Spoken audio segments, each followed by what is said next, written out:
Developmental organisation. আমাদের মূল কাজ হচ্ছে পিছিয়ে পড়া সমাজকে তাদের সামাজিক ন্যায়ের কথা বলতে, কিভাবে তারা নিজেদের সামাজিক ন্যায় আহ, অর্জন করতে পারবেন এবং তাদের ইন্টেলেকচুয়াল বিকাশ ঘটানোর জন্য বেস তৈরি হয়েছে।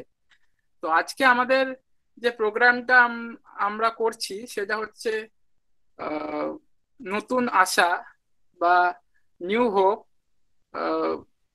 মেনলি পোস্ট কোভিড-19 লকডাউন আর কোভিড-19-এর আগে যারা সিএ এনআরসি নিয়ে কাজ করছিলেন, প্রোটেস্ট করছিলেন এবং বিভিন্ন রকম ভাবে ডেভেলপমেন্টাল কাজ করেন এবং করে আসছেন, তাদেরকে নিয়ে আজকে সন্ধ্যা। তো অনেক সময় অতিক্রম করে ফেলেছি, আনফরচুনেটলি অনেক সময় নষ্ট হয়ে গেছে। তো আমি স্টার্ট করে দিচ্ছি এবং ফার্স্ট রাউন্ড যেটা হবে সেখানে আপনারা সবাই যারা যারা ডিগনিটারি, যারা যারা সমাজকর্মী, তারা নিজেদের ব্যাকগ্রাউন্ড সম্বন্ধে একটু বলবেন, নিজেদের ইন্ট্রোডাকশন দেবেন। সবাইকে 5 মিনিট দেওয়া হচ্ছে ফার্স্ট রাউন্ড। আমি অর্ডারটা ঠিক করে দিচ্ছি এবং সেই অর্ডার অনুযায়ী আপনারা সবাই নিজেদের বক্তব্য পেশ করবেন। তো প্রথমে আমি ডেকে নিচ্ছি জিনাত রেহানা ইসলাম দিকে।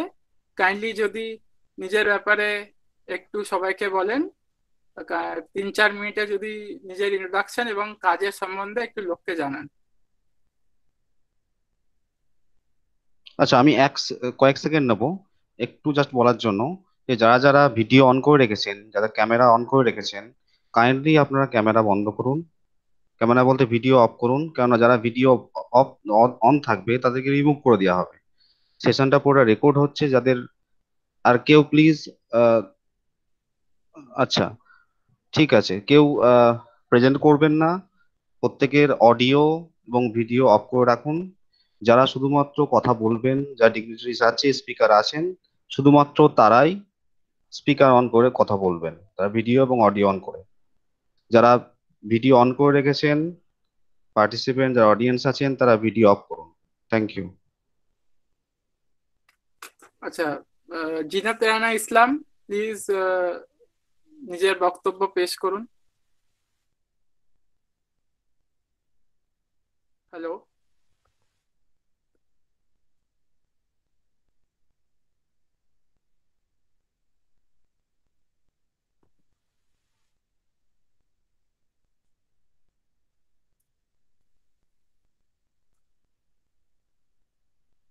জিনাত রেহানা ইসলাম আছেন কি? না, কোনো টেকনিক্যাল কারণের জন্য উনি আপাতত নেই। আচ্ছা, তো আদিল ভাই যদি নিজের ব্যাপারে একটু বলেন এবং নিজের কাজ সম্বন্ধে লোককে জানান 3-4 মিনিটে, তাহলে খুব ভালো হয়। কাইন্ডলি নিজের অডিও এবং ভিডিও ফিড অন করে নিজের বক্তব্য পেশ করুন। Thank you Abed. সকলকে আসসালামু আলাইকুম এবং thank you for joining this teacher series. আমার ইন্ট্রোডাকশন হলো কলকাতাতেই। আদিল ভাই, আমার কথা বাবা কেটে কলকাতায় যাচ্ছে। শিক্ষক ছিলেন। আদিল ভাই, হ্যালো, কথা কেটে যাচ্ছে। দাঁড়ান। একটু ভিডিওটা অফ করে কথা বলুন, হ্যাঁ, তাহলে কথাটা ক্লিয়ার আসবে। আর যারা ভিডিও অন ওকে। করে এখন রেখেছেন কি অডিয়েন্সদের, ক্লিয়ার আছে?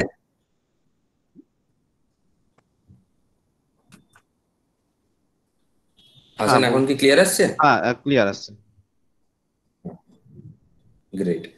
তো আমার ইন্ট্রোডাকশন, আমার introduction is just like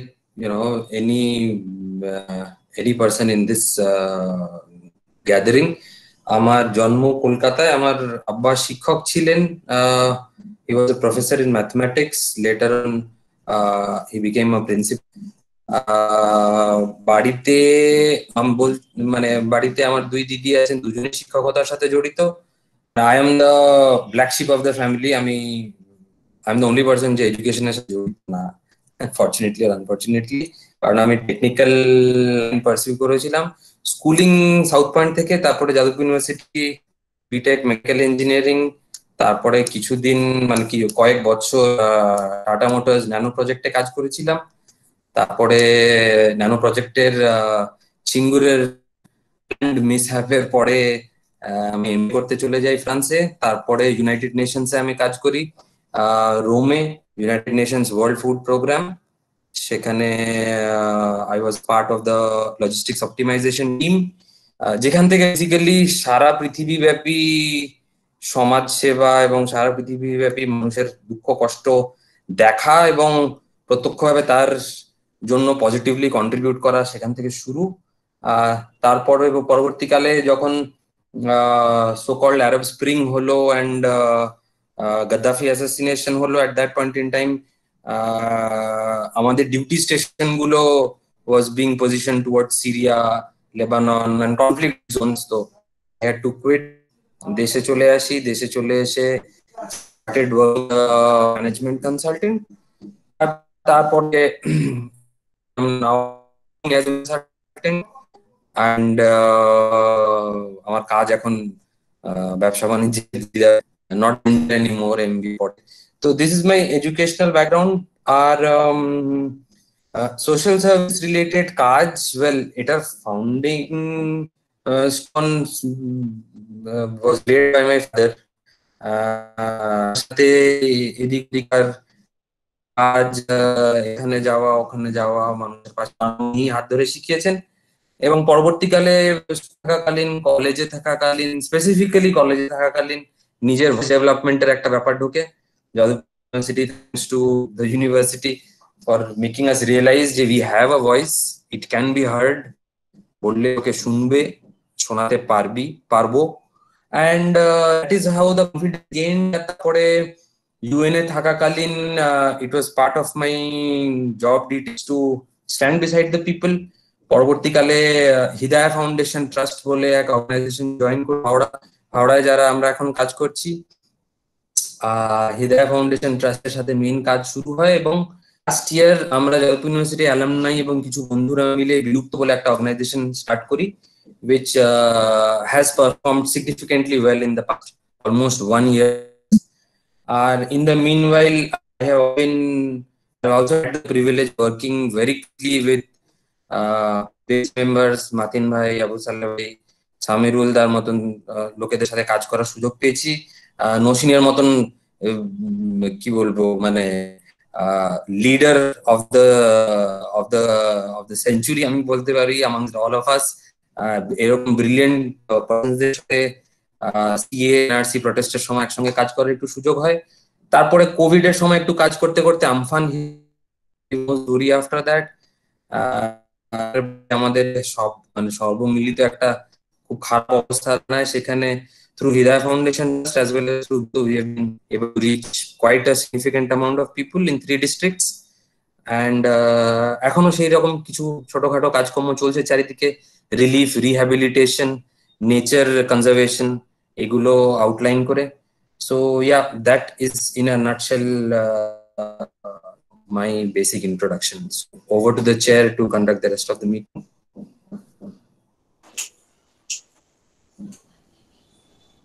next Siddhabrata Das যদি নিজের কাজ সম্পর্কে এবং নিজের ব্যাপারে কাইন্ডলি বলেন। পাতলা চা আছে, আমি ইচ্ছা করে খেয়েছি। নমস্কার, আমি কি মানে ক্যামেরা অন করে কথা বলবো না অফ করে? ক্যামেরা অন করে। নমস্কার, আমি সিদ্ধব্রত দাস। আমি আমি কলকাতার ছেলে, কলকাতায় জন্ম, কলকাতায় আমার স্কুলিং। তারপরে আমি পড়াশোনা করি কিছুদিন বাইরে, তারপর এখানে আবার চাকরি সূত্রে ফিরে আসি। এবং তারপরে আমি এই রাজনীতি বলুন বা সামাজিক কাজ বলুন, সেগুলোতে আমি যুক্ত হই 2017 শেষের দিক থেকে। এবং আমি ইনিশিয়ালি বাংলা পক্ষ নামে একটি সংগঠনের সাথে যুক্ত ছিলাম। আমি তার ওয়ান অফ দি লিডারশিপ ছিলাম। এবং পরবর্তীকালে আমি সেখানে আমাদের প্রথম কাজ হিসাবে আমরা এনআরসি মুভমেন্টটা চালু করেছিলাম 2018-এ। কিন্তু তার কিছুদিন পরে ডিফারেন্সেস ছিল, সেই ডিফারেন্সেসের জন্য সেখান থেকে আমি বেরিয়ে আসি। এবং তারপরে জাতীয় বাংলা সম্মেলন নামে একটি সংগঠন শুরু হয় লাস্ট ইয়ার, এবং সেই সংগঠনের আমি সাধারণ সম্পাদক। এবং সেই সংগঠনের মাধ্যমে আমরা বিগত বেশ কিছু দিন ধরে একাধিক কাজ করে চলেছি। আমাদের সংগঠনটা জন্ম নেয় যেদিনকে পার্লামেন্টে সিটিজেনশিপ অ্যামেন্ডমেন্ট অ্যাক্ট পাস হয়, এবং তারপর থেকেই আমরা কন্টিনিউয়াস আন্দোলনে আছি। সেই আন্দোলনের পথে আমার একাধিক বন্ধু, একাধিক সহযোদ্ধা তৈরি হয়। তারপরে আমরা পার্ক সার্কাসের মুভমেন্টটাকে সাপোর্ট করেছিলাম, সেখানে আমরা পার্টিসিপেট করেছিলাম। এবার সিন্স ডিসেম্বর আমরা মোটামুটি যা যা পলিটিক্যাল ডেভেলপমেন্ট হয়েছে সেই সব পলিটিক্যাল ডেভেলপমেন্টের সঙ্গে যুক্ত ছিলাম। এবং তারপরে যখন এই কোভিড-19 প্যান্ডেমিকটা শুরু হয়, তারপরে যে মাইগ্রেন্ট লেবারদের নিয়ে যে প্রবলেম ডিফারেন্ট স্টেটসে, সেখানে খাবার পৌঁছে দেওয়া, তাদের যা সমস্যা হচ্ছে সেই সমস্যাগুলোকে অ্যাড্রেস করা, এইগুলো ইনিশিয়ালি আমরা এইগুলো নিয়ে কাজ করেছি।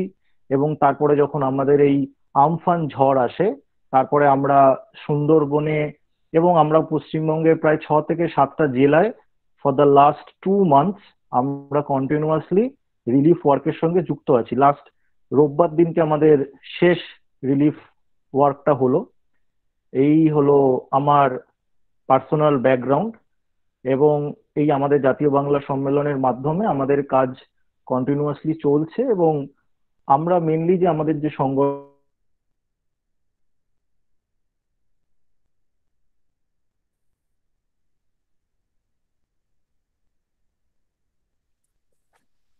ওকে, বাংলার ভুল। হ্যালো, শোনা যাচ্ছে আমাকে? হ্যাঁ শোনা যাচ্ছে। তুমি একটু হ্যাঁ হ্যাঁ হ্যাঁ, বল। তুমি কাইন্ডলি নিজের ভিডিওটা একটু অফ করে বলো, কারণ there is some technical issue। আচ্ছা আচ্ছা, ভিডিও কি দেখা যাচ্ছে না? দেখা যাচ্ছে কিন্তু না না, ভিডিও দেখাচ্ছে, ওনার হয়তো ফোন এসেছিল, হ্যাঁ, একটা ফোন এসেছিল আমার সেই একটা। প্রবলেম। যাই হোক, হ্যাঁ, আপনি কথা বলুন, হ্যাঁ অসুবিধা হ্যাঁ হ্যাঁ, এবার ব্যাপার হচ্ছে যে আমাদের যে জাতীয় বাংলা সম্মেলন, যে সংগঠনটা যার মাধ্যমে আমরা বেশ কিছুদিন ধরে এখন কাজ করছি, আমরা বাংলার ভূমি সন্তান, বাংলার নিপীড়িত ভূমি সন্তান যারা, তাদের অধিকার অর্জনের সংগঠন। এবং সেইখানে আমাদের অর্থ, সামাজিক, রাজনৈতিক যে কোনো জায়গায় যেখানে নিপীড়ন হয়, যেখানে বঞ্চিত হয়, সেটা সিএ হোক, এনআরসি হোক, কিংবা সেটা অন্য কোনো ইস্যু হোক, আমরা সেই নিয়ে কন্টিনিউয়াসলি কাজ করে চলেছি। এবং এটাই হলো মেন আমাদের অ্যাক্টিভিটি। এই এই সবই আমরা করি। ধন্যবাদ। আচ্ছা, খুব ভালো লাগলো শুনে। এবার নসীন বাবা খান নিজের কাজ সম্পর্কে, নিজের সম্পর্কে যদি বলেন তাহলে খুব ভালো হয়। কাইন্ডলি নিজের ভিডিও এবং অডিও অন করে নিজের বক্তব্য পেশ করুন। জাস্ট 2 to 3 মিনিটসের মধ্যে বলবেন, কারণ আমাদের সময় অনেক কম আছে আর প্রোগ্রাম অনেক লম্বা।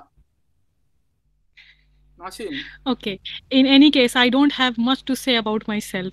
যেভাবে আদিল দা বললেন এত লম্বা লিস্ট, তারপর সিদ্ধব্রত দা, তারপর সমীরুল দা আছে, আমার ওরম কিছু নেই। I have just been actively involved in something that I felt is unjustified. আমি তো অ্যাক্টিভিজমে আগে থেকে নয়, এই তো 6 মাস ধরে আমি যখন নেমেছিলাম, আমি ঠিক করে নিয়েছিলাম আমি শুধু নামবো না, কিন্তু আমি যে মেয়েরা বাড়িতে বসে আছে ওদেরকে বাড়ি থেকে বের করব। It was just a thought, and I don't know, I never realise that it would takes इतना ज्यादा आगे आगे चले जाएगा, and people will start believing in me and trusting in me. So that's a big responsibility कि people started having expectation ki nahi, fine, they saw the genuinity in me. What kind of genuinity, I don't know, you all better know that. पेशे से I'm a teacher, college teacher, and I have recently submitted my PhD thesis, that too in a topic that I have usko bahut, jab tak submit nahi hua, I have kept that as a secret, but now I can announce that it is Sunni sects in West Bengal, ideology and politics. So बहुत मतलब target करने के लिए तो सब होते हैं, be it a political, from a political banner और फ्रॉम अ रिलीजियस बैनर ज्यादातर. I don't mind saying this, being a Muslim woman, if I'm so vocal, then I have to raise this question as well.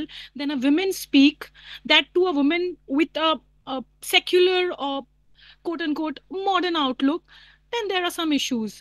And ওটাই কে मतलब ধারণাটা, পারসেপশনটা, আমার পোশাককে যদি দেখে আপনি এটা, you can decide that whether I am a practicing Muslim or not.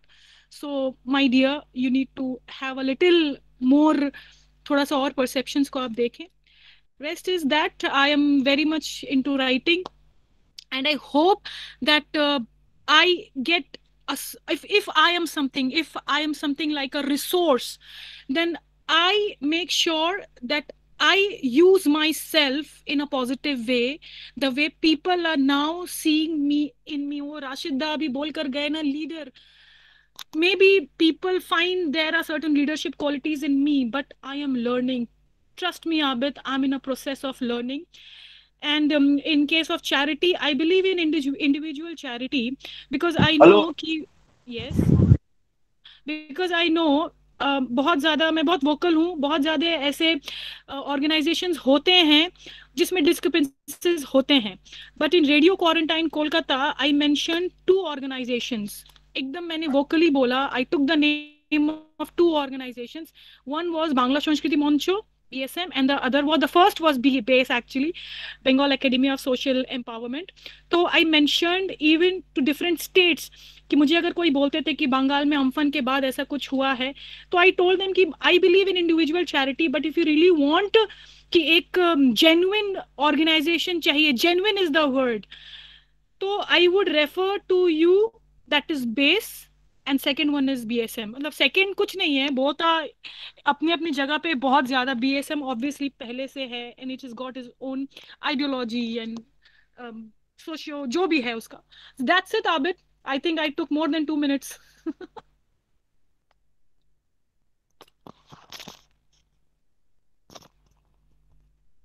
Abid audio on করে please. আচ্ছা, এবার আমি চাইবো যে জিনাত রেহানা ইসলাম যদি নিজের বক্তব্য পেশ করেন. প্লিজ কাইন্ডলি নিজে ইন্ট্রোডাকশন দেবেন. আছেন কি উনি? Hi Abid, can you hear me? আপনি প্লিজ কাইন্ডলি নিজের সম্বন্ধে, নিজের কাজ সম্বন্ধে একটু বলেন, খুব ভালো হয়. ওকে. আমি জিনাত রেহানা ইসলাম. আমি অ্যাকচুয়ালি মুর্শিদাবাদে থাকি. বাই প্রফেশন আমি একজন টিচার. আমার লেখালেখি দিয়েই সবকিছু শুরু হয়. লেখালেখি করার সঙ্গে সঙ্গে দিন যত যেতে থাকে তত আমি সোশ্যাল ওয়ার্কের সঙ্গে জড়িয়ে যাই, এবং লেখা শুরু করি 2012 সাল থেকে. তারপরে আমি 2018 সাল থেকে আনন্দবাজারে নিয়মিত লিখতে থাকি. তার আগেই feminism.com বলে একটা ম্যাগাজিন আমি শুরু করি, শুধুমাত্র ডাউন প্রোডেন লেডিসদেরকে নিয়ে তাদের যে সমস্যার বিষয়গুলো রয়েছে সেটা নিয়ে আমি তাদেরই আলোচনাগুলো তুলে আনার জন্য পত্রিকাটা রাখি. তাতে জেলার বিভিন্ন প্রান্তের মহিলারা যারা সোশ্যাল অ্যাট্রোসিটির শিকার হচ্ছে বা যাদের উপর সোশ্যাল অপারেশন খুব বেশি, তাদের নিজেদের বক্তব্য তুলে এনে আমরা সেটা পত্রিকায় ছাপতে থাকি. ইন দ্য মিন টাইম আমার একটি লেখা মুর্শিদাবাদের তালাকপ্রাপ্ত মহিলা, এই একটি পিস অফ রাইটিং দিল্লির একটা কম্পিটিশনে উইনার হয় এবং আমাকে লাডলি মিডিয়া অ্যাওয়ার্ড দেওয়া হয়. তারপর থেকে লেখার আহ্বান প্রচুর আসতে থাকে, আমি লিখতে থাকি. কোভিডের সময় যেটা হয়েছিল, তার আগে দিল্লিতে শাহিনবাগ নিয়ে লেখা এবং আমাদের বহরমপুরে একটা শাহিনবাগ হয়েছিল, সেটা নিয়ে আমরা লিখি এবং আমি লিখি এবং এই বিষয়ে সরাসরি অংশগ্রহণ করি.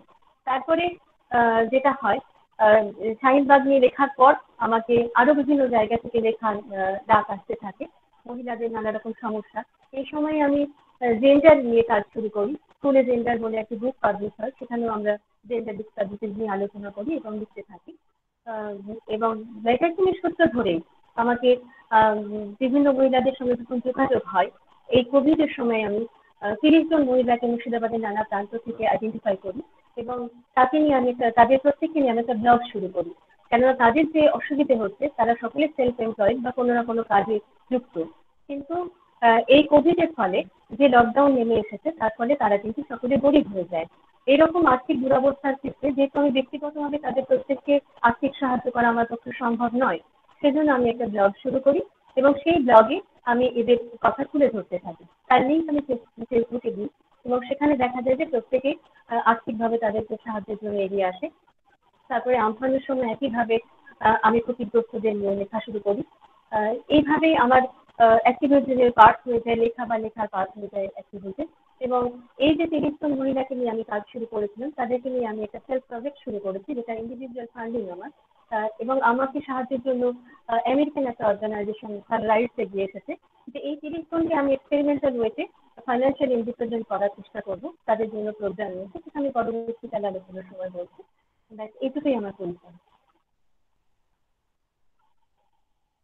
থ্যাংক ইউ ভেরি মাচ, খুব ধন্যবাদ আপনার বক্তব্য খুব সংক্ষিপ্তভাবে তুলে ধরার জন্য। এবার আমাদের নেক্সট বক্তা হচ্ছেন শিমল সরেন। জয় ভীম শিমল সরেন, আপনি কাইন্ডলি নিজের ভিডিও এবং অডিও ফিড অন করে নিজের ব্যাপারে এবং নিজের অর্গানাইজেশনের ব্যাপারে কিছু বক্তব্য পেশ করুন।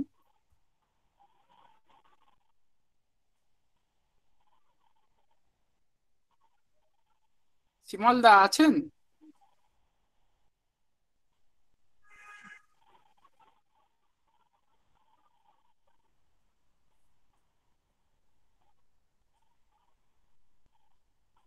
শিমল দা আছেন কি? কেউ একটু শিমল দার অডিও ফিড যদি একটু অন করে দেন।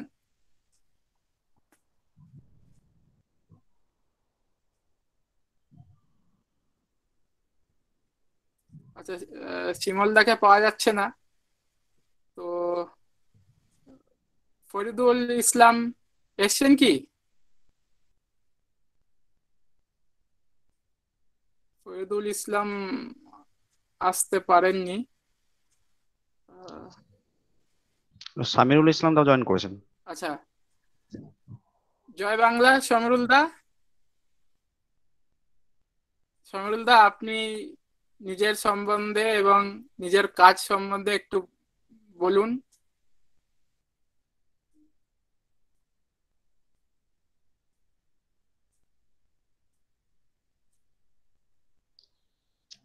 সমীরুল দা,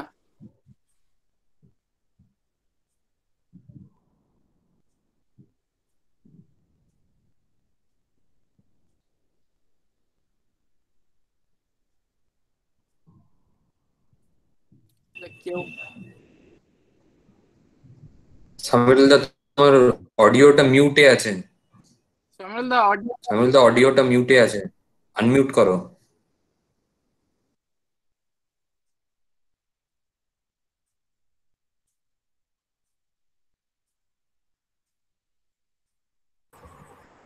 হ্যালো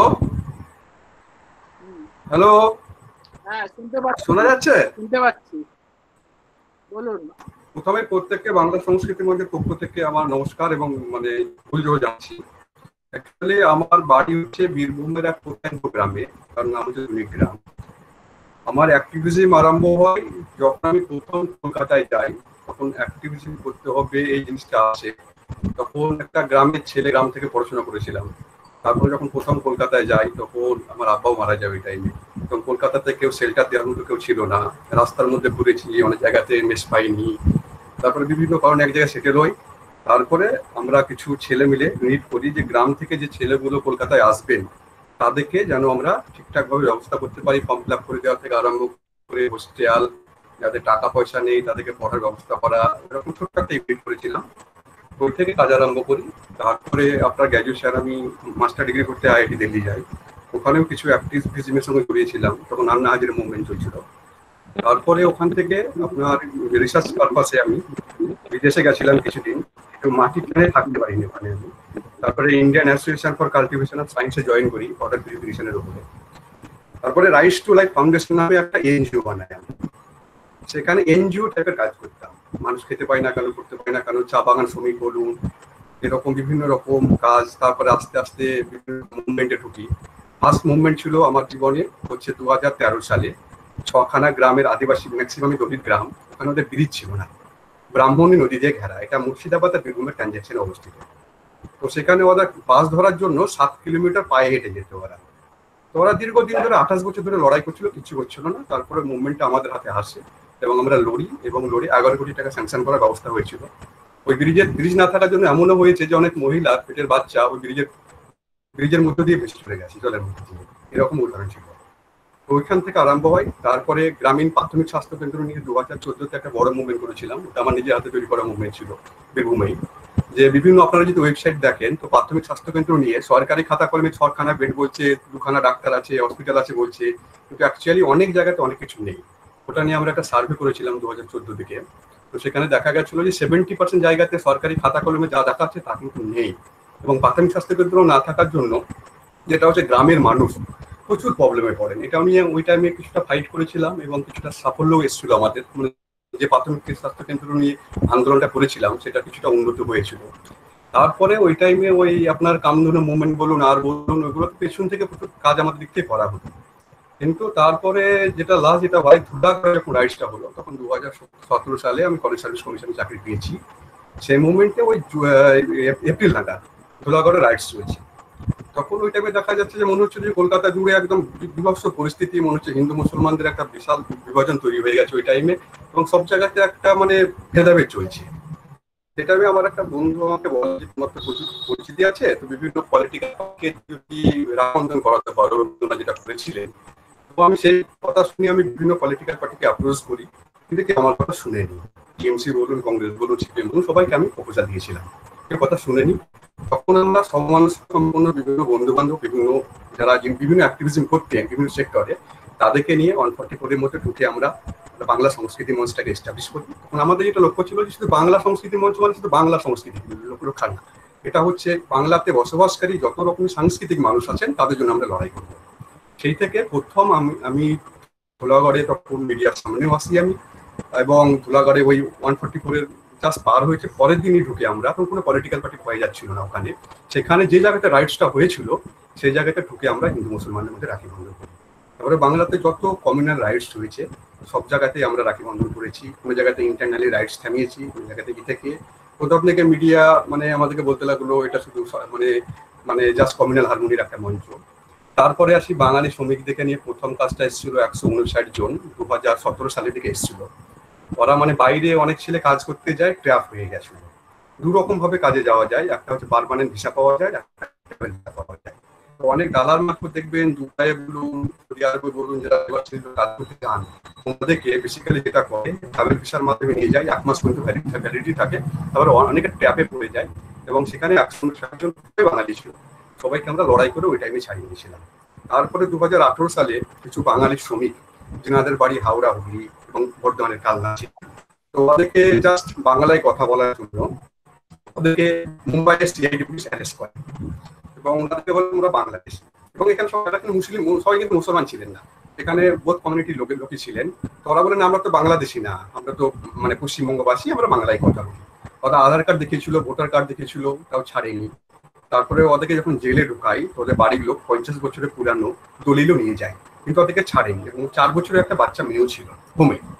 তারপরে আমাদের কাছে খবরটা আসে, তারপর আমরা লড়াই করে ওখানে একটা লয়ারকে দিয়ে, সেখানে তিস্তা দিয়েও আমাদেরকে কিছু হেল্প করেছিলেন, ওদেরকে ছাড়িয়ে আনা হয়। তারপরে যত বাঙালি শ্রমিকদের ইস্যু, আপনার যে বিষয়ে বলুন, আপনার যে সঙ্গে প্রথম যে আন্দোলনটা ছিল সেটা কালিয়াচকে আমরা করেছিলাম। জামাল মোমিন বলে একটা ছেলে, যাকে ট্রেনের মধ্যে প্রধানমন্ত্রীর নাম বল, রাষ্ট্রপতির নাম বললো, সেখানেও আমরা করেছিলাম।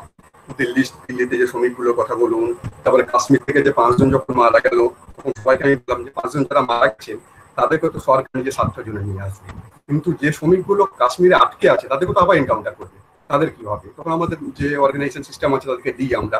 তো 3-4 ঘন্টার মধ্যে আমাকে বললো যে দাদা 72 জনকে ট্র্যাক করতে পেরেছি, তার মধ্যে বীরভূম, মুর্শিদাবাদে ছিল, দিনাজপুরে ছিল।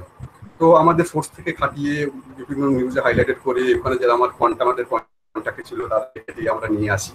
তারপর সরকার নিজের পলিটিক্যাল ফাইটে নিয়ে নেয়, ট্রেনের ভাড়া দিয়ে আনি, এরকম মানে লড়াই চলছিল। তারপরে আপনার প্রিভিয়াস এনআরসি নিয়ে বলুন, যখন বিভিন্ন যে সংগঠন এখন দেখছেন অনেককে লড়ছে, সেটা খুব ভালো লাগছে। প্রথম দেখেন কেউ সেরকম ভাবে এনআরসি নিয়ে 2-1টা সংগঠন লড়ছিল। যখন 5 জনের বাঙালি শ্রমিককে, বাঙালি ভাইকে যখন আসামে মারে, তখন প্রথম পার্সার কাছে রাস্তা অবরোধ করা একটা, তারপরে রানু ছয় মঞ্চে 2018 প্রথম দিকে আমরা আন্দোলন করা, বিভিন্ন গ্রামে গ্রামে আন্দোলন করা, এই করা, এগুলো করেছি। তারপরে সিএ নিয়ে বন্ধু বান্ধবের সঙ্গে যুক্ত হয়েছে, বন্ধু বান্ধব আন্দোলন শেষ করার সঙ্গে যুক্ত হয়েছি। এই ধরুন বেসিক্যালি বাংলা সংস্কৃতি মঞ্চের কাজ। এবং আমাদের যেটা মেন অ্যাম্বিশন বাংলা সংস্কৃতি মঞ্চ, যে আমরা যেটা কি করে একটা অর্গানাইজেশন বানাই, প্রথম ম্যানিফেস্টো বানাই, কাজ করি, কিন্তু আমাদের উদ্দেশ্য এটা না। আমরা বটম থেকে কাজ করবো, আমরা কাজ করবো, এক্সপিরিয়েন্স নেবো, তারপরে আমাদের ম্যানিফেস্টো বানাবো, মানুষ কি চাইছে, মানুষের সমস্যা কি, সেই হিসাবে আমাদের ম্যানিফেস্টো বানাবো। সেইভাবে আমাদের ম্যানিফেস্টো বানাচ্ছি, এবং এটা কোনোদিন এনজিও না, এটাই একটা সামাজিক সংগঠন। এবং সবসময় যেটা দেখেছি আমরা, যে কোনো একটা সামাজিক সংগঠনের অনেক কিছু বিশিষ্ট লোক, বুদ্ধিজীবী টাইপের লোক রবীন্দ্র সদনে গিয়ে আন্দোলন করে করে, কিন্তু তাতে মাস পাওয়ার নেই। আমরা যেটা চেষ্টা করছি গ্রামের লোকের সঙ্গে এরকম লোকগুলোকে একটা কানেক্ট করে দেওয়া। এবং অনেক সময় অনেক পলিটিক্যাল পার্টি ভুলভাল কাজ করে, ওই 4-5টা লোক 2-4টা স্টেটমেন্ট দিলে কিছু হয় না। কিন্তু যদি আমরা মাসের সঙ্গে গ্রামের লোক ওই লোকগুলোকে কানেক্ট করে দিতে পারি, তাহলে অনেক পলিটিক্যাল পার্টি ভুলভাল কাজ করতে ভয় পাবে। এবং এই বেসিক্যালি এই উদ্দেশ্য এভাবে আমরা কাজ করছি। ধন্যবাদ, অসংখ্য ধন্যবাদ নিজের কাজ সম্পর্কে বলার জন্য। আরো কাজ করে এগোন। আমরা এবার আমি চাইবো শিমল দা। হ্যালো শিমল দা, হ্যালো, শোনা যাচ্ছে? হ্যাঁ শিমল দা শোনা যাচ্ছে। আপনি নিজের কাজ সম্বন্ধে, নিজের অর্গানাইজেশনের সম্বন্ধে একটু কাইন্ডলি বলেন। হ্যালো, শোনা যাচ্ছে তো? আচ্ছা, তো যাই হোক, আমার নাম শিমল সোরেন। আর আমি সাধারণত একজন আদিবাসী কমিউনিটির মধ্যে বিলং করি। আর আমার জন্ম প্রত্যন্ত গ্রামেই, হরিপাল ব্লক। আপনি কাইন্ডলি হেডফোনটা মুখ থেকে ছেড়ে দিয়ে কথা বলুন। হ্যাঁ, ছেড়ে দিয়ে জোরে কথা বলুন। হ্যাঁ, একটু লাউডলি কথা বলুন, শোনা যাবে। হ্যালো, হ্যাঁ বলুন বলুন, শোনা যাচ্ছে। তো প্রত্যন্ত গ্রামেই আমার জন্ম, একদম আপনার হরিপাল। সেই গ্রামে স্কুলে পড়াশোনা করার পর 2009 সালে ওয়েস্ট বেঙ্গল মাধ্যমে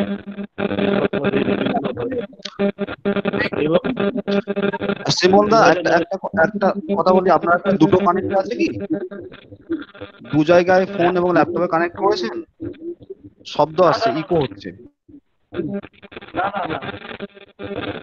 কোনোভাবে ইকো আসছে।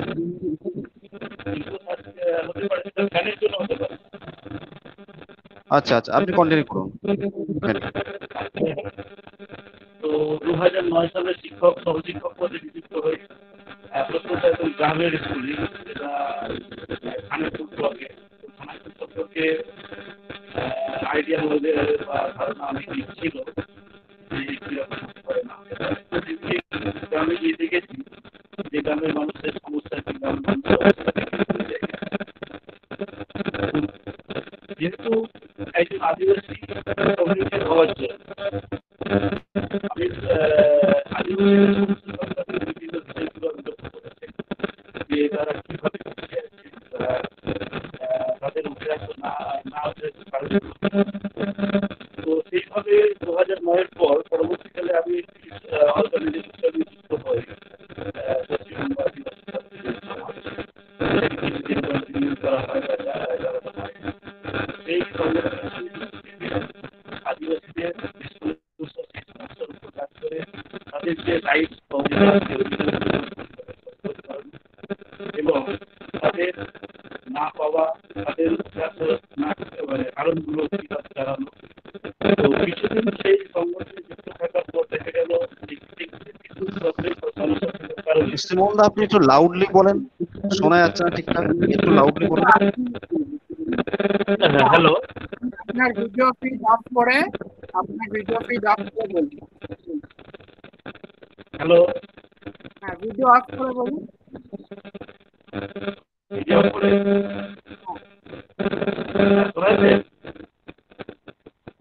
হ্যালো, বলুন বলুন আপনি বলুন। তো সেই পশ্চিমবঙ্গ আদিবাসী ছাত্র যুব সমাজে কাজ করার পর কিছুদিন সেখান থেকে বেরিয়ে আসি। তার কারণ হচ্ছে কিছু টেকনিক্যালি প্রবলেম থাকার জন্য বেরিয়ে আসার পর আবার পরবর্তীকালে একটি সংগঠনের সঙ্গে যুক্ত হই, সেটা হচ্ছে এসসি ওবিসি অধিকার মঞ্চ। তো বেসিক্যালি এই সংগঠনের সঙ্গে যুক্ত হওয়ার কারণ বা এই ধরনের সংগঠনের সঙ্গে যুক্ত হওয়ার কারণ ভারতবর্ষের স্বাধীনতা বছর পরে যে সমস্ত মানুষ পিছিয়ে আছে তারা হচ্ছে আর কেউ নয়, যে আদিবাসী দলিত এবং মুসলিম সম্প্রদায়। 70 বছর স্বাধীনতা 70 বছর অতিক্রান্ত হওয়ার পরেও এই মানুষগুলো বিশেষত পিছিয়ে আছে। পিছিয়ে বিষয়গুলোকে হাইলাইট করার জন্য, সেই বিষয়গুলোকে তুলে ধরার জন্য বা সেই সমস্ত মানুষের কাছে পৌঁছে তাদের অধিকার, তাদের সাংবিধানিক অধিকার বা তাদের এই উঠে আসা না কারণ মানে কি কি কারণ আছে সেই কারণগুলো সম্বন্ধে সচেতন করার একটা কাজ করে আসছে। এই করতে গিয়ে যে সমস্যাগুলো দেখেছি বা যে মানুষের কাছে গেছি, বিশেষত আপনার 3-4 বছর আগে একটি ঘটনা ঘটেছিল পশ্চিম মেদিনীপুরে নারায়ণগড়ে। সেটা হচ্ছে আপনার জাতিগত একটা সমস্যা, কমিউনাল একটা সমস্যা ঘটেছিল, যে ওখানকার মানুষের বিশেষ ওই রুইদাস সম্পর্কিত মানুষদের, যারা রুইদাস মুচি যাদের বলা হয়, শুধু মুচি বা দলিত হওয়ার জন্য তাদের কিন্তু ওখানকার যে আপনার পানীয় জল বা এরকম আরো কিছু কিছু বিষয়গুলো থেকে তাদের দূরে সরিয়ে রাখার একটা প্রচেষ্টা কিন্তু দেখা যায়। অর্থাৎ তারা যে সমাজে অচ্যুত, যে অচ্যুত হওয়ার কারণে তাদের সরিয়ে রাখা, সমাজে তাদের মিশতে না দেওয়া। তো সেই বিষয়টা নিয়ে আমরা কিন্তু মুভমেন্ট করেছিলাম এবং সেখানে আমরা গিয়েছিলাম, সেই সমস্ত মানুষদের সঙ্গে কথা বলেছিলাম এবং মুভমেন্ট করার পর ওখানে যে প্রশাসন, সেই প্রশাসনের সঙ্গে বসা, তাদের সঙ্গে বসে বিষয়গুলোকে তুলে ধরা, তাদের ন্যায় বিচার পাওয়া, সোশ্যাল জাস্টিস পাওয়া, সেখানে আমরা কাজ করেছি। তো দেখা গেল পরবর্তীকালে তারা কিন্তু ন্যায় বিচার পেয়েছে। তো এর পরবর্তীকালে আমরা দেখলাম ঠিক ওই একই রকমের ঘটনা শালবনিতে সেখানে কিন্তু হলো আদিবাসী সম্প্রদায়ের মানুষের সঙ্গে সেই একইভাবে মানে অচ্যুত ভেবে দিয়ে তাদের সমাজ থেকে দূরে সরিয়ে রাখা এবং তাদের পানীয় জল বন্ধ করে দেওয়া, তাদের যে সমস্ত বাজার থেকে তারা মাল নেয়, মানে দোকান থেকে মাল নেয় খাবার জন্য, খাবার জাতীয় মাল, সেই সমস্ত মাল নেওয়ার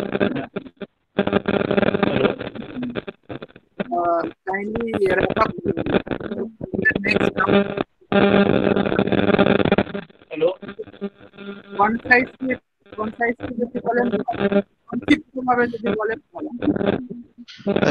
শিমলদা, আপনার আশেপাশে কোনো টিভি কিংবা রেডিও কিংবা অন্য কোনো ইলেকট্রনিক জিনিস চলছে কি যার জন্য প্রবলেম হচ্ছে? না দাদা, কিছু সেভাবে তো চলছে না, শুধু আমার মাথার উপরে ফ্যানটা চলছে। ফ্যানটা বন্ধ করে দেবো? আচ্ছা ঠিক আছে। দেখুন সমস্যা হচ্ছে কি না। না, আপনি কন্টিনিউ করুন, আপনার হেডফোনের প্রবলেম আছে। স্যার আমার মনে হচ্ছে, হ্যাঁ আপনি যদি হেডফোনটা না ইউজ করেন আমার মনে হচ্ছে বেটার হবে। একদম। আচ্ছা হ্যালো। হ্যাঁ ফাইন, না ফাইন ফাইন বলুন এবার। এবার দারুণ হচ্ছে। আচ্ছা যাই হোক। আচ্ছা অনেক সময় আরেকটুখানি আমি ধরাই, আরেকটুখানি নেব। আরেক মিনিট।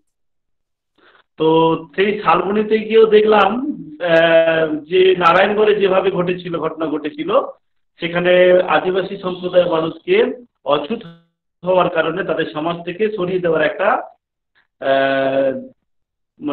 তাদের সমাজ থেকে সরিয়ে দেওয়া হয়েছিল। তাদের মিশতে না দেওয়া, তাদের পানীয় জল বন্ধ করে দেওয়া, তারা যে বাজারে মাল, যে দোকান থেকে মাল নেয় সেই দোকানে তাদের যাওয়া বন্ধ করে দেওয়া। তো সেখানেও কিন্তু আমরা একটা মুভমেন্ট করেছিলাম, সেখানে গিয়েছিলাম, সেই মানুষগুলোর সঙ্গে কথা বলেছিলাম এবং প্রশাসনের সঙ্গে কথা বলেও কিন্তু পরবর্তীকালে আস্তে আস্তে তাদের ন্যায় বিচার পাওয়ার জন্য বিভিন্ন প্রশাসনের বিভিন্ন দরজায় গিয়ে আমরা কিন্তু মুভমেন্ট করেছিলাম। তো করার পর পরবর্তীকালে তারা কিছুটা হলেও ন্যায় বিচার পেয়েছিল। এবং শুধু তাই নয়, পরবর্তীকালে ঝাড়গ্রামে একটি ঘটনা ঘটেছিল, যে ঘটনাটা আপনার সংবাদপত্রে একদম হয়তো এসেছিল কিছুটা হলেও। ঝাড়গ্রামে যে একলব্য রেসিডেন্সিয়াল মডেল স্কুল আছে, সেই মডেল স্কুলে কয়েকজন ছাত্রী, ওখানকার টিচার বিশেষত মহারাজের দ্বারা যৌন হেনস্থার শিকার হয়, সেটা নিয়েও কিন্তু আমরা মুভমেন্ট করেছিলাম। তো পরবর্তীকালে দেখা গেছে যে বিশেষত স্বাধীনতা 70 বছর পরেও আদিবাসী সম্প্রদায়ের মানুষগুলো কিন্তু সব দিক দিয়ে পিছিয়ে আছে। আপনার সবচেয়ে অবাক বা আশ্চর্যের বিষয় যে যারা ভূমিপুত্র, যারা এই দেশের আদিবাসী, তারা যে ভূমিতে বসবাস করছে সেই ভূমির কিন্তু তাদের কাছে নির্দিষ্ট কোনো ডকুমেন্টস বা কাগজপত্র নেই। এটা খুবই আশ্চর্যের বিষয়। তো দেখা গেল যে আপনারা হয়তো জানবেন যে 20 সালে 13ই ফেব্রুয়ারি সুপ্রিম কোর্টের একটি রায় বেরিয়েছিল যে এখানকার যারা বিশেষত জঙ্গলে আছে, শিমলদা জঙ্গলে আছে, তাদের সেখান থেকে উচ্ছেদের একটা রায়, এবং সেটা অবশ্যই বর্তমান যে কেন্দ্রীয় সরকার, সেই কেন্দ্রীয় সরকার দ্বারা কিন্তু করার একটা প্রচেষ্টা চালানো হয়েছে। তো সেই বিষয়ে একটা মুভমেন্ট বিভিন্ন জায়গায়। তো এই যে আদিবাসী, দলিত এবং মুসলিম সম্প্রদায়ের মানুষগুলো উঠে আসার যে বাধাটা, সেই বাধা যাতে দূর করা যায় সেই বিষয়ে বিভিন্ন কাজ করা হয়েছে, এবং বিশেষত তাদের এডুকেশন ইমপ্রুভমেন্ট, সেই এডুকেশন ইমপ্রুভমেন্টের জায়গায় বর্তমানে আমরা একটা বিদ্যালয় করেছি, যাতে এমন একটা জায়গায় বিদ্যালয় করেছি যেখানে মানুষ স্বাধীনতা 70 বছর পরেও কিন্তু সেখানে কেউ যায়নি, বা শিক্ষার বিষয়ে কোনো রকম আলোচনা বা শিক্ষার বিষয়ে তাদের এগিয়ে আসার যে প্রচেষ্টা, সেই প্রচেষ্টা কিন্তু দেখায়নি। তো দেখা গেছে সেখানে যদি আরো 200 বছর কেউ না যায়, তাহলে সেখানে কিন্তু শিক্ষা প্রবেশ করবে না। তো সেখানে আমরা গিয়ে সেখানে একটা বিদ্যালয় প্রতিষ্ঠা করা, সেখানকার ছেলে মেয়েদের তুলে আনা, বা বিশেষত আদিবাসী এবং দলিত বা মুসলমান সম্প্রদায়ের বিভিন্ন যারা পিছিয়ে পড়ছে সেই সমস্ত স্টুডেন্টদের তুলে আনার একটা কাজ কিন্তু আমরা করছি লং টাইম ধরে। শুধু তাই নয়, যারা গ্রাম থেকে উঠে আসছে, গ্রাম থেকে উঠে আসার ফলে তাদের যে গাইড, সেই গাইড করার অভাব কিন্তু দেখা যাচ্ছে। তো সেই জায়গায় আমরা কাজ করছি।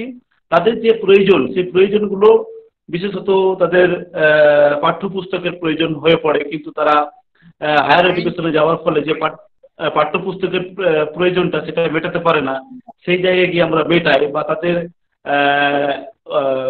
আমরা গাইড করি যে এইভাবে গেলে আপনি উচ্চশিক্ষায় পৌঁছাতে পারবেন বা হায়ার এডুকেশন লাভ করতে পারবেন। তো দেখা যাচ্ছে যে এই কাজ করার ফলে গ্রামের অনেক ছেলে আমাদের কাছ থেকে তারা স্যাটিসফাই যে না, আমরা আর কিছু না হলেও এই মানুষগুলোকে আমরা কাছে পাচ্ছি। তো এডুকেশন এগিয়ে নিয়ে যাওয়ার জন্য, হায়ার এডুকেশনে যাওয়ার জন্য তাদের আমরা অ্যাডভাইস দিচ্ছি। কেবলমাত্র তাদের পাশে থাকছে এমন নয়, তাদের মানসিক যাতে তারা শক্তি পেতে পারে, মানসিকভাবে তারা যাতে এগিয়ে যেতে পারে, যে যত কষ্টই হোক, যত দারিদ্রতাই আসুক না কেন, তোমাকে এগিয়ে যেতে হবে। এই সমস্ত জায়গাগুলো ধরে কিন্তু বিভিন্ন সময় লং টাইম ধরে আমরা কিন্তু কাজ করে এসেছি এবং কাজ করে যাচ্ছি এখনো পর্যন্ত। থ্যাংক ইউ শিমলদা। এরপরের রাউন্ডে আমি এগোবো। তো আমি কিছু স্পেসিফিক কোয়েশ্চেন জিজ্ঞেস করব সবাইকে। প্রথমে আমি নসীন বাবা খানকে একটি কোয়েশ্চেন করব, যেটা খুবই গুরুত্বপূর্ণ এবং খুবই কারেন্ট।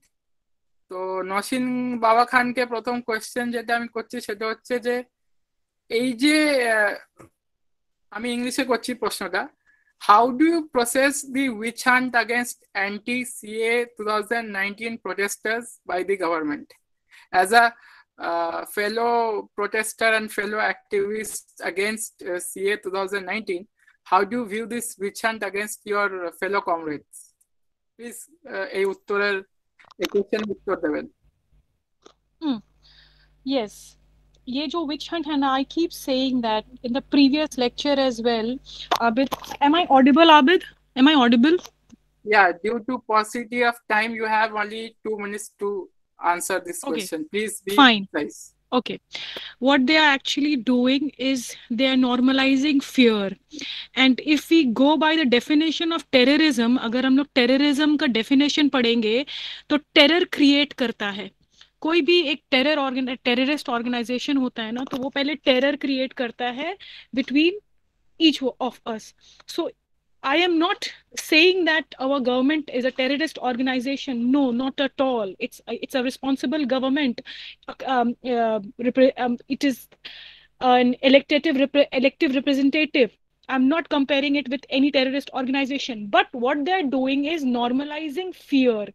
कि अब हम जो प्रोटेस्ट कर रहे हैं ना, मैंने there have been so much of incidents I can share with you, but I will cut it short.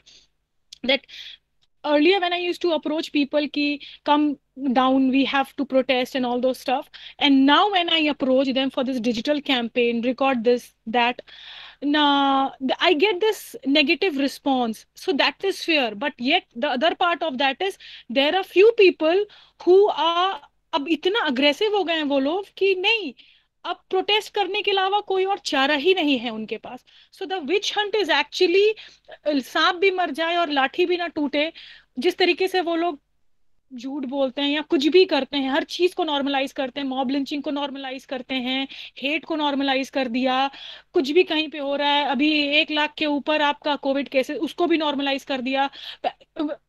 सब सारी बुरी चीजों को ये लोग नॉर्मलाइज कर दे रहे हैं. तो ये विच हंट को भी ये लोग नॉर्मलाइज करना चाह रहे थे, but it backfired somehow. What happened that the people, अभी इतना अवेयरनेस बिल्ट हो चुका है that they are again protesting. They protested for Safoora, they are protesting for Kafeel Khan, और अभी जैसे हमको मालूम है कि वरवरा राव के भी उसमें हम लोग प्रोटेस्ट कर रहे हैं. So whatever they are doing night somehow backfiring, because the most important essence or the aspect is the youth. Educated youth are coming in front, organizing these kind of lectures, meet. तो जो actually media को करनी चाहिए, तो it has become very positive कि हम लोग बहुत ज्यादा जागरूक हो चुके हैं, and we all know कि now it's media will not do anything, witch hunt will continue. They are going to normalize everything that should not be normalized. So it is actually the citizens coming in forward, the educated ones. So these kind of forums, the digital media, social media, so it is somehow doing its work. So that is it, Abid. I think I am on time. Thank you for your answer. Next question আমি জিনাত রেহানা ইসলামকে করছি, যে আপনি একজন feminist আর অনেক দিন ধরে কাজ করছেন, কিন্তু আপনার ফেমিনিজম আর থিওরিটিক্যাল ফেমিনিজমের মধ্যে যে পার্থক্য, এটা যদি কাইন্ডলি এই প্রশ্নের উত্তর দেন তাহলে খুব ভালো হবে. সো জিনাত আপা, প্লিজ নিজের ভিডিও ফিড আর অডিও ফিড অন করে এই কোয়েশ্চেনের উত্তর দিন. Okay, thank you Amit. Feminism সম্পর্কে যে মিসকনসেপশন আছে সেটা আমরা ক্যারি অন করেছি, সেটা নিয়ে আমরা কখনো সেভাবে প্রতিবাদের জায়গাটা তুলে ধরতে পারিনি. মানে ফেমিনিজম নিয়ে যে পারসেপশন রয়েছে আমাদের বা প্রিজাম্পশন যেটা রয়েছে, সেটার বিরুদ্ধেই আমাদের মুভমেন্টটা, এটাকে আমরা মুভমেন্ট বলে মনে করি, এবং যেটা সকালে ঘুম থেকে উঠেই আমরা শুরু করি এবং রাতে শুয়ে ছুটি যাওয়ার পর্যন্ত আমরা এটা জারি রাখি. কিভাবে সেটাকে, যে আমরা ফেমিনিজম ইজ ফর এভরিবডি, বেলুকে সে টার্মটাকে আমরা নিয়েছি, ট্যাগলাইন করেছি, এবং সেখানে আমরা বলছি যে আমাদের লড়াইটা পুরুষদের বিরুদ্ধে নয়, পুরুষতন্ত্রের বিরুদ্ধে. অর্থাৎ পুরুষতন্ত্রের ফ্ল্যাগ বেয়ারের যারা হবে, সেটা মহিলা হতে পারেন, পুরুষ হতে পারেন, যেটিও তার বিরুদ্ধে আমরা ফেমিনিজম বলতে ঠিক সেই জায়গাটাকে ধরতে চেয়েছি যে ধরা যাক গ্রামের কোনো একটা আদিবাসী মেয়েকে ডাইনি সন্দেহে তাকে শ্বশুর বাড়ি থেকে তাড়িয়ে দেওয়া হলো রাতের অন্ধকারে. আমরা সেখানে গেলাম, তাকে উদ্ধার করলাম, তাকে তার পরিবারকে কাউন্সেলিং করলাম এবং তাকে তার ঘর ফিরিয়ে দিলাম. আমরা মনে করি আমাদের কাছে ফেমিনিজম এইটা. বা জঙ্গিপুরের কোনো প্রত্যন্ত গ্রামে একটি মহিলা পোলিও খাওয়াতে গেছে সন্তানকে, তার জন্য তার স্বামী তাকে মারধর করেছে এবং এমন মেরেছে সে কানে শুনতে পাচ্ছে না, এবং যথারীতি যখন সে কানে শুনতে পাচ্ছে না তখন স্বামীর দাবি হচ্ছে যে এই তো কানে খসা, আমি এই বউ নিয়ে সংসার করবো না. আমাদের কাজ হচ্ছে গিয়ে যে সেই মহিলাকে তার সংসারে নিয়ে যাওয়া এবং সেই পুরুষটিকে বোঝানো আমার কাছে এটি ফেমিনিজম. বা ক্লাস 7 পরে কোনো একটা মেয়ে স্কুলের ম্যাগাজিনে লিখছে যে আমি মরবো কেননা আমার গায়ের রং কালো, এইরকম একটা ভাবনা থেকে সে 3-4 লাইন করে কবিতা লিখছে এবং স্কুল ম্যাগাজিনে ছাপানো হচ্ছে. এবার তাকে গিয়ে বলা, তার পাশে দাঁড়ানো যে স্কিন কালারের সঙ্গে তার অ্যাটিটিউডের কোনো সম্পর্ক নেই. এইটি আমাদের কাছে ফেমিনিজম. ফেমিনিজম হচ্ছে সেটা যে একটি মেয়ে তার মানবিক যে গুণগুলো নিয়ে সে জন্মেছে সেটাকে সম্পূর্ণভাবে ব্যবহার করে তাকে একটা অ্যাচিভমেন্টের জায়গায় পৌঁছে দেওয়া, এবং এই মুভমেন্টটাকে আর কোনটা মুভমেন্টের মতোই প্রতিদিন এভরিডে তাকে এগিয়ে নিয়ে যাওয়া এবং একটি মেয়েকে তার লক্ষ্যে সঠিকভাবে উপস্থাপন করাই হচ্ছে আমাদের মুভমেন্টের মূল কাজ. এবং সেখানে আমরা একটা ম্যাগাজিনকে নিয়ে হাতিয়ার করেছি, সেই ম্যাগাজিনের মধ্যে দিয়ে আমরা ডাউন টু দ্য লেভেলগুলোর সমস্ত বক্তব্যকে রাখছি. এই হচ্ছে ফেমিনিজমের মানেটাকে, যে ডে টু ডে লাইফে আমরা মেয়েদেরকে এইরকম স্টিগমাটাইজেশন থেকে, ক্যারেক্টার অ্যাসোসিয়েশন থেকে রক্ষা করব এবং এদেরকে একটা ইন্ডিভিজুয়াল আইডেন্টিটি দেবো. ভীষণ ভালো লাগলো আপনার এই কথাবার্তা শুনে, আর আপনি এত ভালো করে বললেন. আমি চাইবো নেক্সট বক্তারাও এত ভালো করে বুঝিয়ে যদি বলেন, কনসাইজ ফর্মে বলবেন, কারণ সময়ের টাইমের একটা অসুবিধা আছে. সো নেক্সট আমি আদিল ভাই, আদিল রাশিদ খানকে প্রশ্ন করছি যে অ্যাজ আ কর্পোরেট পার্সন, মানে you come from a different field all together, like আপনার সেই অর্থে আপনার কোনো, আপনি ওই অর্থে পলিটিক্যাল অ্যাক্টিভিস্ট না। তো আপনি কিভাবে সমাজকে দেখেন এবং আপনার কাছে আইডিয়াল সোসাইটি কি, বা আপনি কি করে এই সমাজকে আরো ভালো করে তুলতে পারেন বা সমাজের জন্য কাজ করতে পারেন, এই ব্যাপারে যদি আপনি একটু বলেন তো খুব ভালো হয়। আদিল ভাই, over to you. Thank you Abid. তোমার one line summary is very apt যে আমি আনফর্চুনেটলি কর্পোরেট সেক্টর থেকে আসি, মানে হার্ডকোর কর্পোরেট সেক্টর থেকে। সে কারণে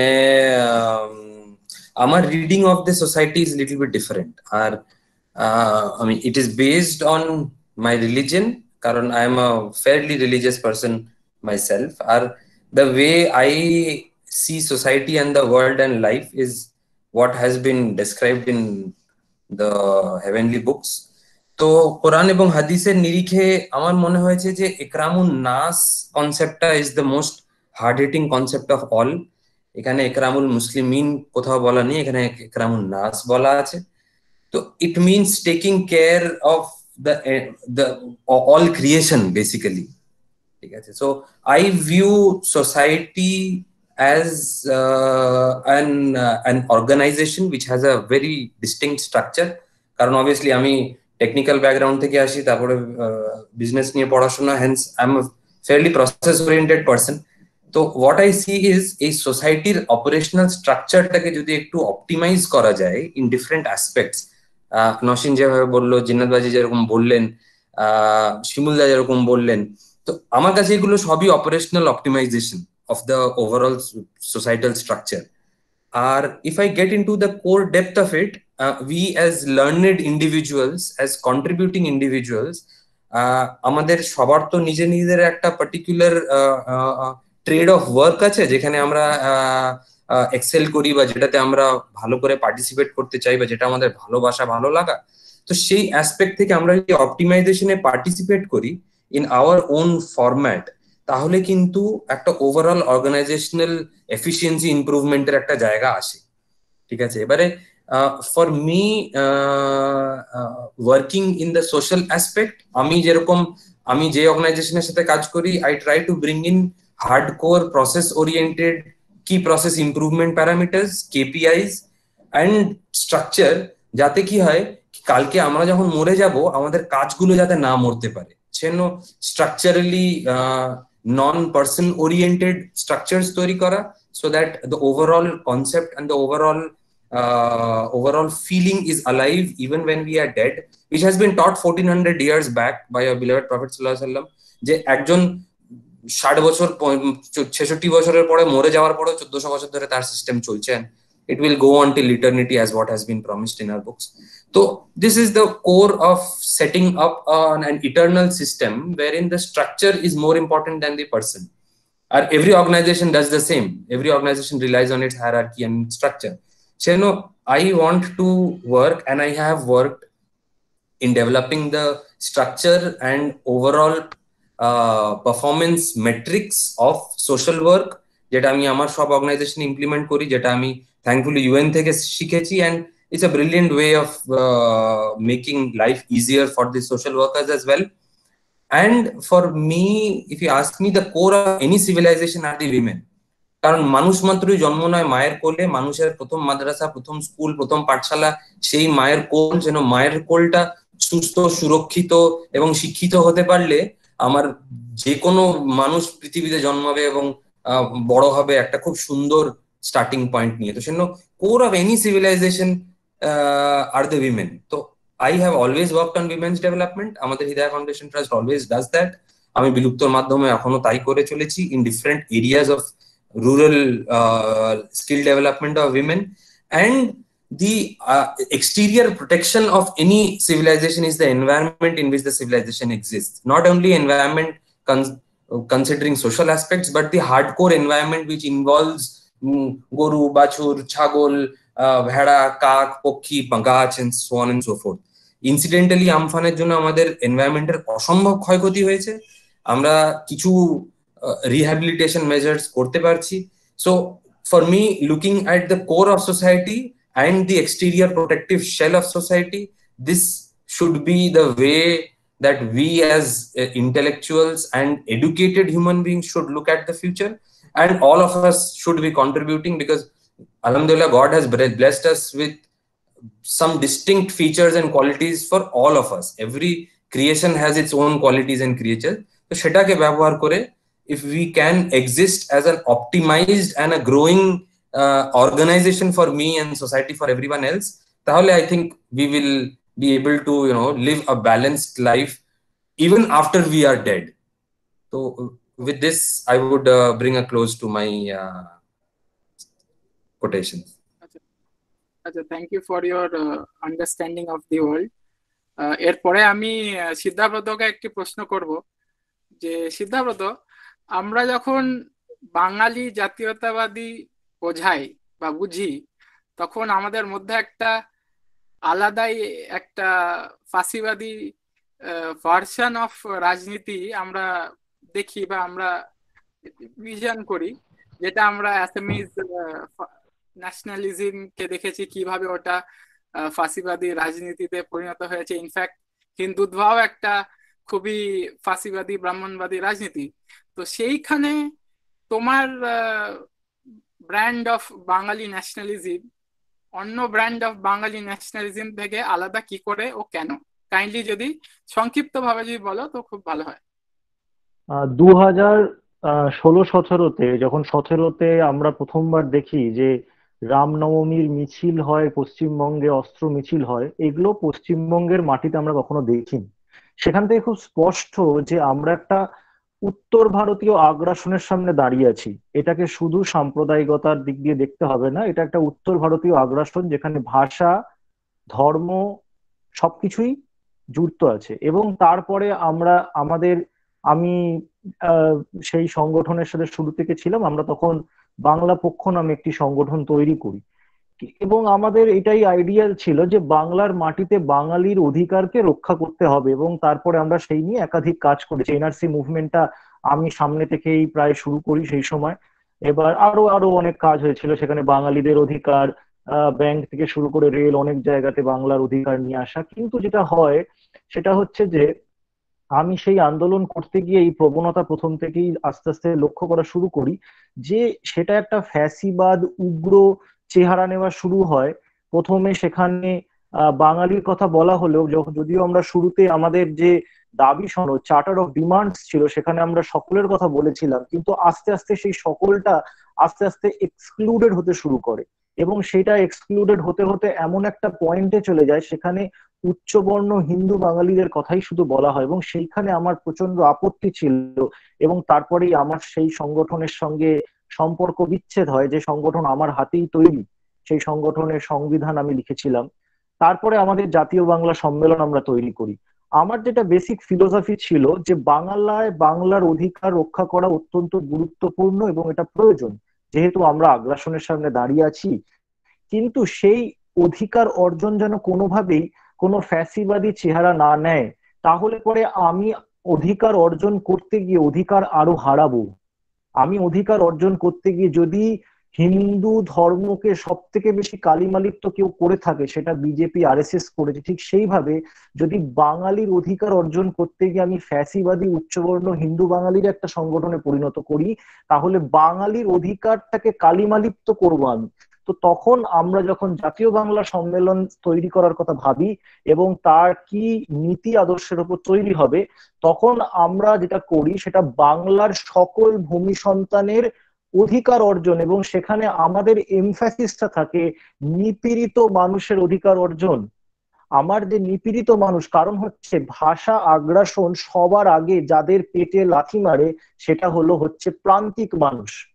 আজকে শহরের একটা বাঙালি সে ইংলিশ জানে, সে হিন্দি জানে, সে কাজ চালিয়ে নিতে পারবে, কিন্তু গ্রামের মানুষটা বাংলা ছাড়া কিছু জানে না। আজকে যদি আমার পুরো সিস্টেমটা ইংলিশ আর হিন্দিতে চলে, সেইখানে সে বিচ্ছিন্ন হয়ে যাবে, সে অর্থনৈতিকভাবে পিছিয়ে পড়বে। তো সেই জন্য প্রান্তিক মানুষ, আমি যখন কথা বলবো আমি নিপীড়িত মানুষ, এবং আমাদের সংগঠনটা শুধু বাংলার জন্য কথা বলে না, বাঙালি ছাড়া সাঁওতালি, রাজবংশী, কামতাপুরী, লেপচা, ওরাও, যারা যারা বাংলার মাটিতে ভূমিজ সন্তান, বাঙালি সেখানে একটা নিশ্চয়ই আছে, তার সঙ্গে যে অন্যান্য ভূমিজ সন্তান, সকলের অধিকারের কথা বলে, খুব গুরুত্বপূর্ণ। অধিকার যেখানে লঙ্ঘিত হচ্ছে, যেখানে আমার অধিকার কেড়ে নেওয়া হচ্ছে, সেইখানে আমি কথা বলি। আমার কাজ কিন্তু লোকেদেরকে গিয়ে সমস্যায় ফেলা না।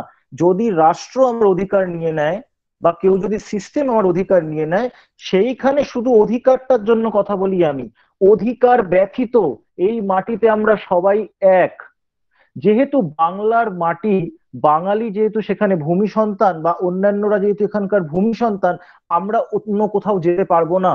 আমরা এখানে জন্মেছি, এখানেই মরবো। যদি এই মাটিতে আমার অধিকার না থাকে, তাহলে আমার যাওয়ার জায়গা নেই। তাই জন্য আমরা অধিকারটার জন্য কথা বলি।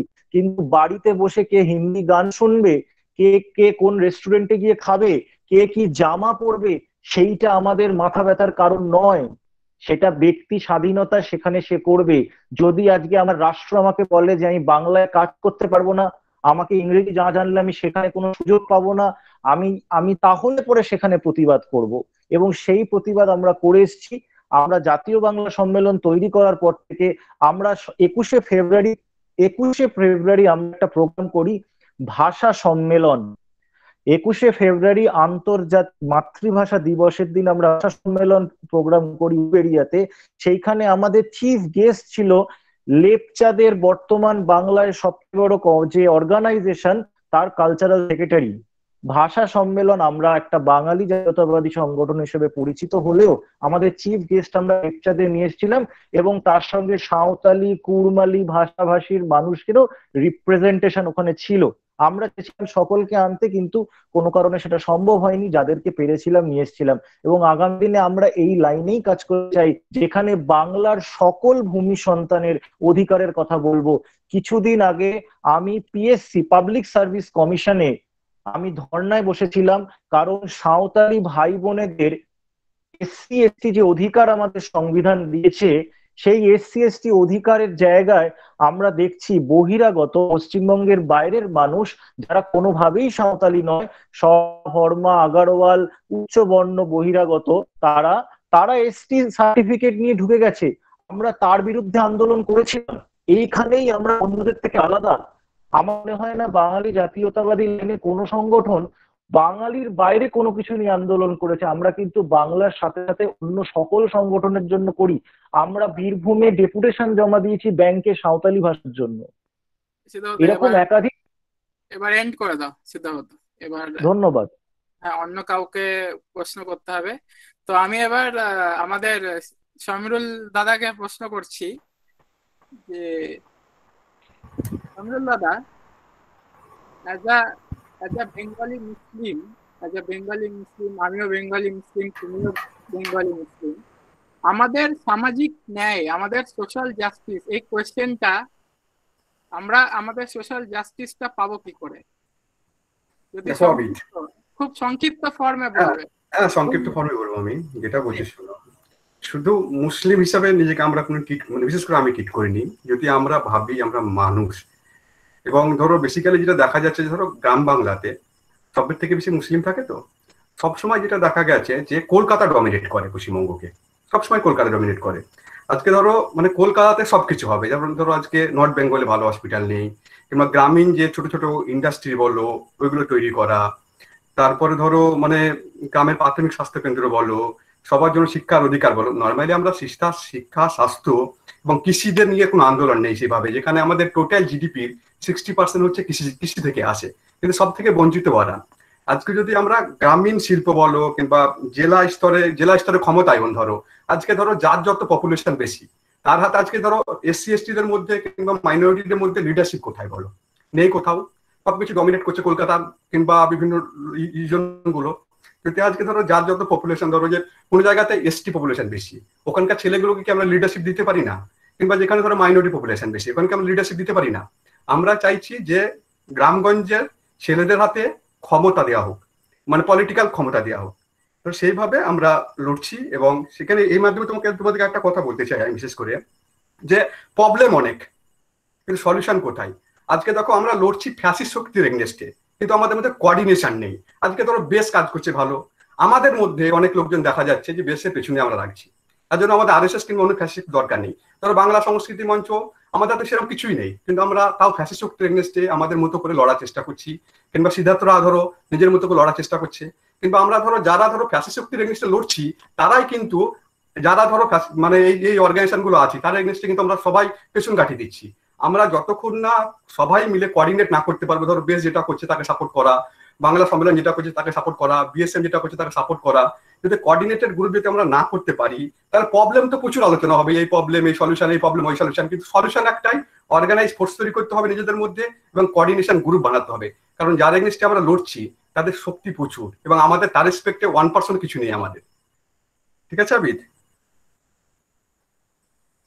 হ্যালো, হ্যাঁ ঠিক আছে, খুবই ব্যাপক উত্তর দিয়েছো। এটা আমি চাইবো আমাদের নেক্সট বক্তা শিমল সরেন, তিনিও যদি খুব সংক্ষিপ্ত আকারে নিজের বক্তব্য পেশ করেন। তো শিমল দা শুনতে পাচ্ছেন? হ্যাঁ আমি শুনতে পাচ্ছি। হ্যাঁ শিমল দা, আপনাকে কোয়েশ্চেনটা করছি। প্রশ্নটা হচ্ছে যে কিভাবে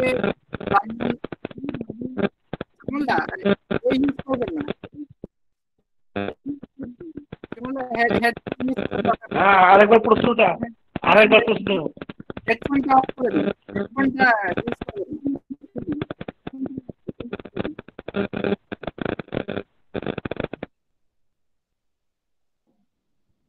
আচ্ছা, আবিদ ভাই প্রশ্নটা আরেকবার। আমার প্রশ্নটা হচ্ছে যে প্রশ্নটা আরেকবার। আদিবাসী মানুষ কিভাবে ব্রাহ্মণবাদী সরকার, ব্রাহ্মণবাদী চেতনা, ব্রাহ্মণবাদী সমাজকে হারাতে পারবে, তারা কি চিন্তা করছে, কিভাবে ব্রাহ্মণবাদীকে ঠেকাতে পারবেন, ব্রাহ্মণবাদী সিস্টেমকে কিভাবে করতে পারবেন? আপনাকে আমি একটা অ্যাডভাইস দেবো যে নিজের দিয়ে কথা বলুন এবং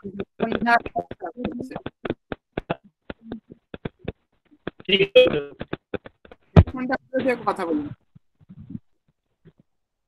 ওকে ওকে, শোনা যাচ্ছে আবিদ ভাই? হ্যাঁ প্লিজ প্লিজ সংক্ষিপ্ত, সময় খুবই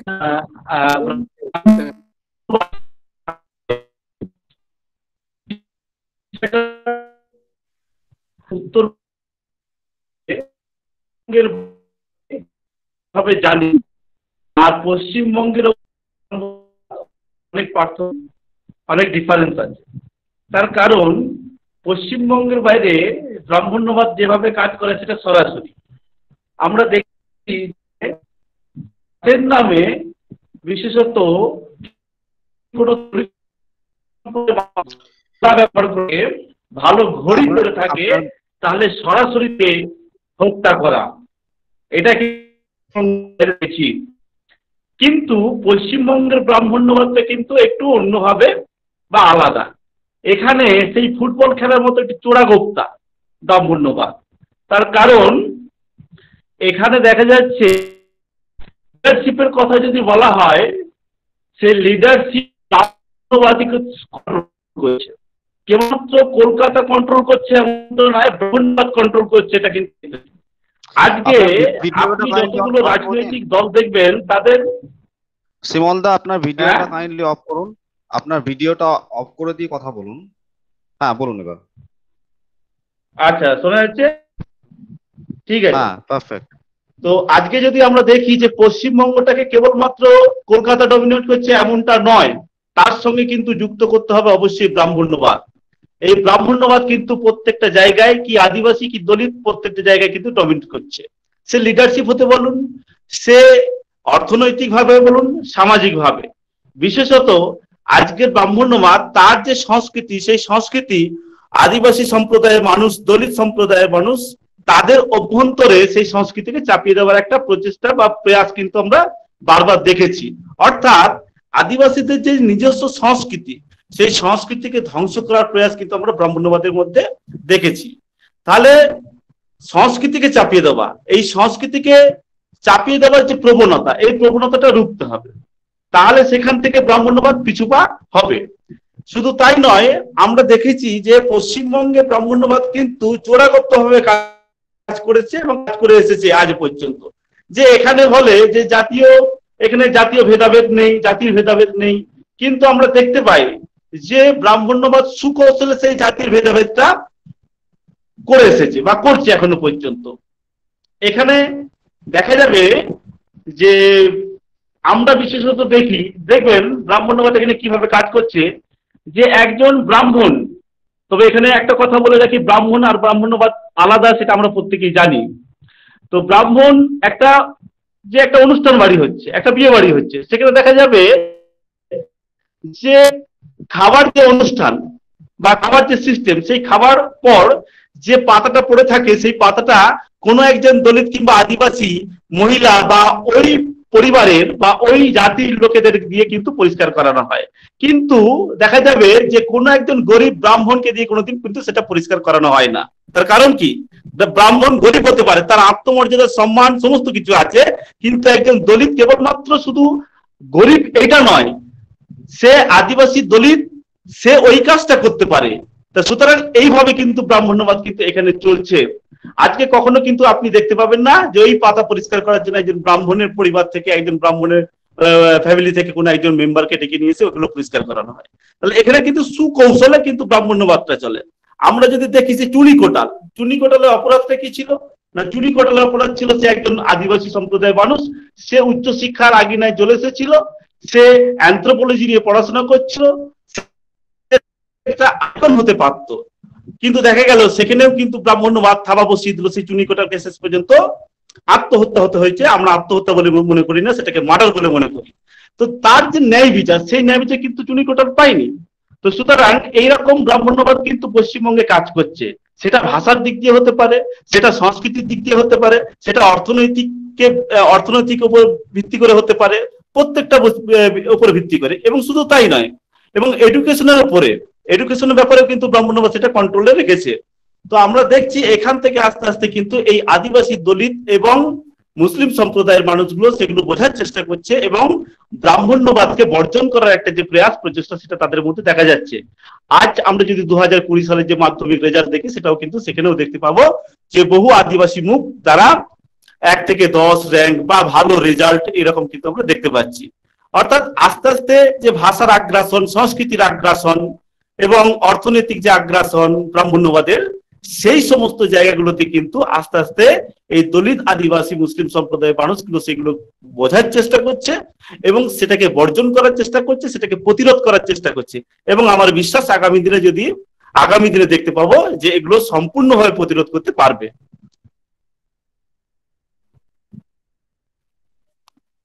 আবিদ ভাই, ধন্যবাদ। আপনি এর আগে অনেক সময় নিয়ে নিয়েছিলেন, ভালো খুবই। আচ্ছা, নামরুল ইসলাম কিছু বলছিলেন? হ্যাঁ, আমাকে কিছু কোশ্চেন করেছে। রাখুন, এই কোশ্চেনগুলো আমরা পড়ে নেব। তোমাকে নেক্সট কোশ্চেন যেটা আমার করার ছিল, সমীরুল দা, হিন্দুত্ব রাজনীতির 3টে বর্ষাফল আছে: হিন্দি, হিন্দু, হিন্দুস্তান। এই হিন্দি, হিন্দু, হিন্দুস্তান কে কিভাবে বাংলা সংস্কৃত মঞ্চ চ্যালেঞ্জ করছে অন গ্রাউন্ড, সেটা যদি আপনি কাইন্ডলি বলেন, 2 মিনিটের মধ্যে বলবেন, তাহলে খুব ভালো হয়।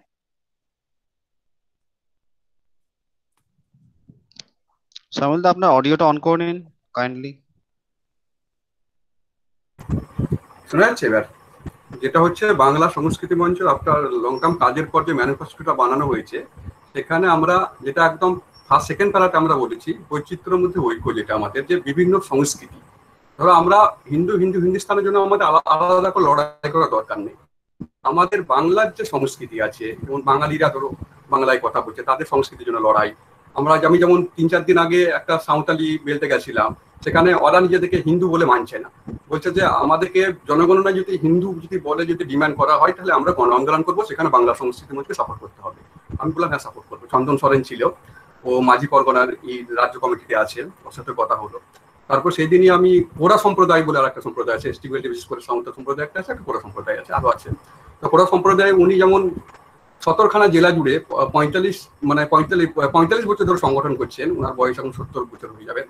তো উনি বললেন যে আমি 17খানা জেলা জুড়ে সংগঠন করছি এবং বীরভূমের 120খানা গ্রামে কোরা সম্প্রদায়ের লোক আছে, এবং উনি চাই যে কোরাদের জন্য আলাদা সংস্কৃতি, কোরাদের ভাষার স্বীকৃতি দিতে হবে, তার জন্য লড়তে হবে আমাদেরকে। আমার মনে হয় এখানে আমরা লড়বো। আমরা যদি ধরো ডিফারেন্ট যে বাংলা যে সংস্কৃতি আছে, ধরো বাঙালি সংস্কৃতি না, অনেক বাঙালিকে দেখা যায় যে কোরা বলো সাঁওতাল বলো অনেকে ডমিনেট করে, সেটা করা যাবে না। প্রত্যেকের সংস্কৃতিকে যদি আমরা রেসপেক্ট করি, প্রত্যেকের সংস্কৃতি যদি আমরা সম্মান জানাই, তাহলে মনে হয় যে হিন্দুস্তান অটোমেটিক্যালি শেষ হয়ে যাবে। আমরা কোনোভাবে আমরা জাস্ট বাঙালিকে ডমিনেট করা, ওই অন্য সংস্কৃতি শেষ করে দেওয়া, কিংবা হিন্দিকে ডমিনেট করা, অন্য সংস্কৃতি শেষ করে দেওয়া, ওটা করা যাবে না। জাস্ট প্রত্যেকের কালচার বজায় রাখলে হিন্দুস্তান অটোমেটিক্যালি শেষ হয়ে যাবে বলে আমরা মনে করি। এবং আমি নাসিমাকে একটা কথা বলে দিই এখানে, যে আমি শুধু ছেলে বলতে চাইনি, ছেলে মেয়ে দুজনের ক্ষেত্রে বলেছি। এবং বাংলা সংস্কৃতির মধ্যে যে ম্যানিফেস্টো বানানো হয়েছে, সেখানে নারীর ক্ষমতায়ন বলে একটা থার্ড প্যারাতে আছে আমাদের, এবং সেখানে পরিষ্কারভাবে বলা আছে যে নারী ইজ টু পুরুষের হচ্ছে 0.95% নারী ইজ টু 1, এবং যেখানে রাজ্যসভাতে 11% নারী আছে এবং 6.6% লোকসভাতে আছে। সেখানে আমরা পরিষ্কার বলে দিয়েছি, নারীদের ক্ষমতায়ন না করলে যে নারীদের উপর অত্যাচার, যে নারীরা ধর্ষিতা হচ্ছেন বিভিন্ন জায়গাতে, সেটা কোনোভাবেই করা যাবে না। ওনাদের হাতে রাজনৈতিক ক্ষমতা দিতে হবে, সেটা বলেছে। এবং ওটা শুধু ছেলে বলতে চাইনি, ওটা আমার ভুলবশত হয়ে গেছে, আমি ছেলে এবং মেয়েদের হাতে ক্ষমতা দিতে হবে বলেছি ওখানে। ঠিক আছে, thank you for this clarification. My next question is to Zinat Rehana Islam. এই যে আপনি রুরাল বাংলার ব্যাকওয়ার্ড ওমেনদের সাথে কাজ করছেন, যারা উইদিন দ্য রুরাল স্পেকট্রাম অনেকটা অপ্রেসড, তো এদের সাথে কাজ চালু করার কারণ কি ছিল? আপনি কেন এই পার্টিকুলার সেক্টরকে বেশি প্রাধান্য দিচ্ছেন?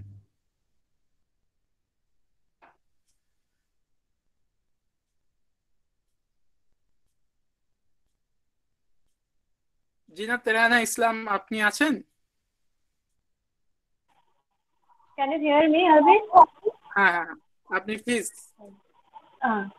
আমি কোশ্চেনটা শুনেছি। অ্যাকচুয়ালি এই আদিবাসী অধ্যুষিত এলাকা এবং সংখ্যালঘু এলাকায় আমরা পত্রিকার কাজে গেছি প্রথমত, তাদের জীবনযাত্রার খতিয়ান নেওয়ার জন্য, তারা কিভাবে জীবনযাপন করে সেই বিষয়গুলো নিয়ে তাদেরই মুখ থেকে বয়ান নেওয়ার জন্য। তো সেখানে গিয়ে আমরা আশ্চর্য হয়ে দেখি, আদিবাসী এলাকায় বহরমপুরের পাশে আছে বহুরুল বলে একটি এলাকা, সেখানে আমাদের প্রথম ভিজিটে আমরা যাই। সেখানে গিয়ে আশ্চর্য হয়ে দেখি যে তারা পূর্ণ দৈর্ঘ্যে কোনো সিনেমা দেখেনি। শুধু তাই নয়, ক্লাস 9-এ যে মেয়েকে পড়লে সবুজ সাথীর সুবিধা পাওয়া যায়, সাইকেল পাওয়া যায়, সেটাই তাদের কোনো ধারণা নেই।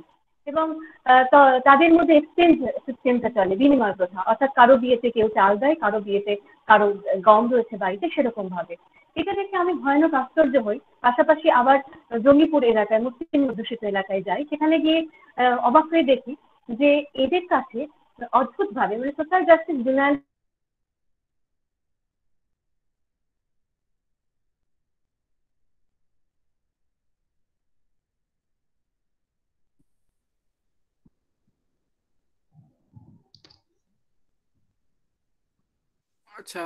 For some technical reason, we don't have Jinat Rehana Islam with us. So I'm moving on to the next person. So my next question is to Noshin. Hello, Noshin, are you listening? Yes, Abid, I'm listening. Go ahead.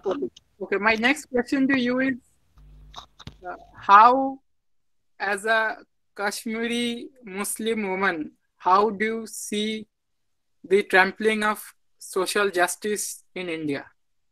Okay, before going into that question, when you mentioned, addressed me as a Muslim woman, Kashmiri Muslim woman, there is one point that I would like to mention here is that you can take a Kashmiri out of Kashmir, but you cannot take Sufism out of a Kashmiri.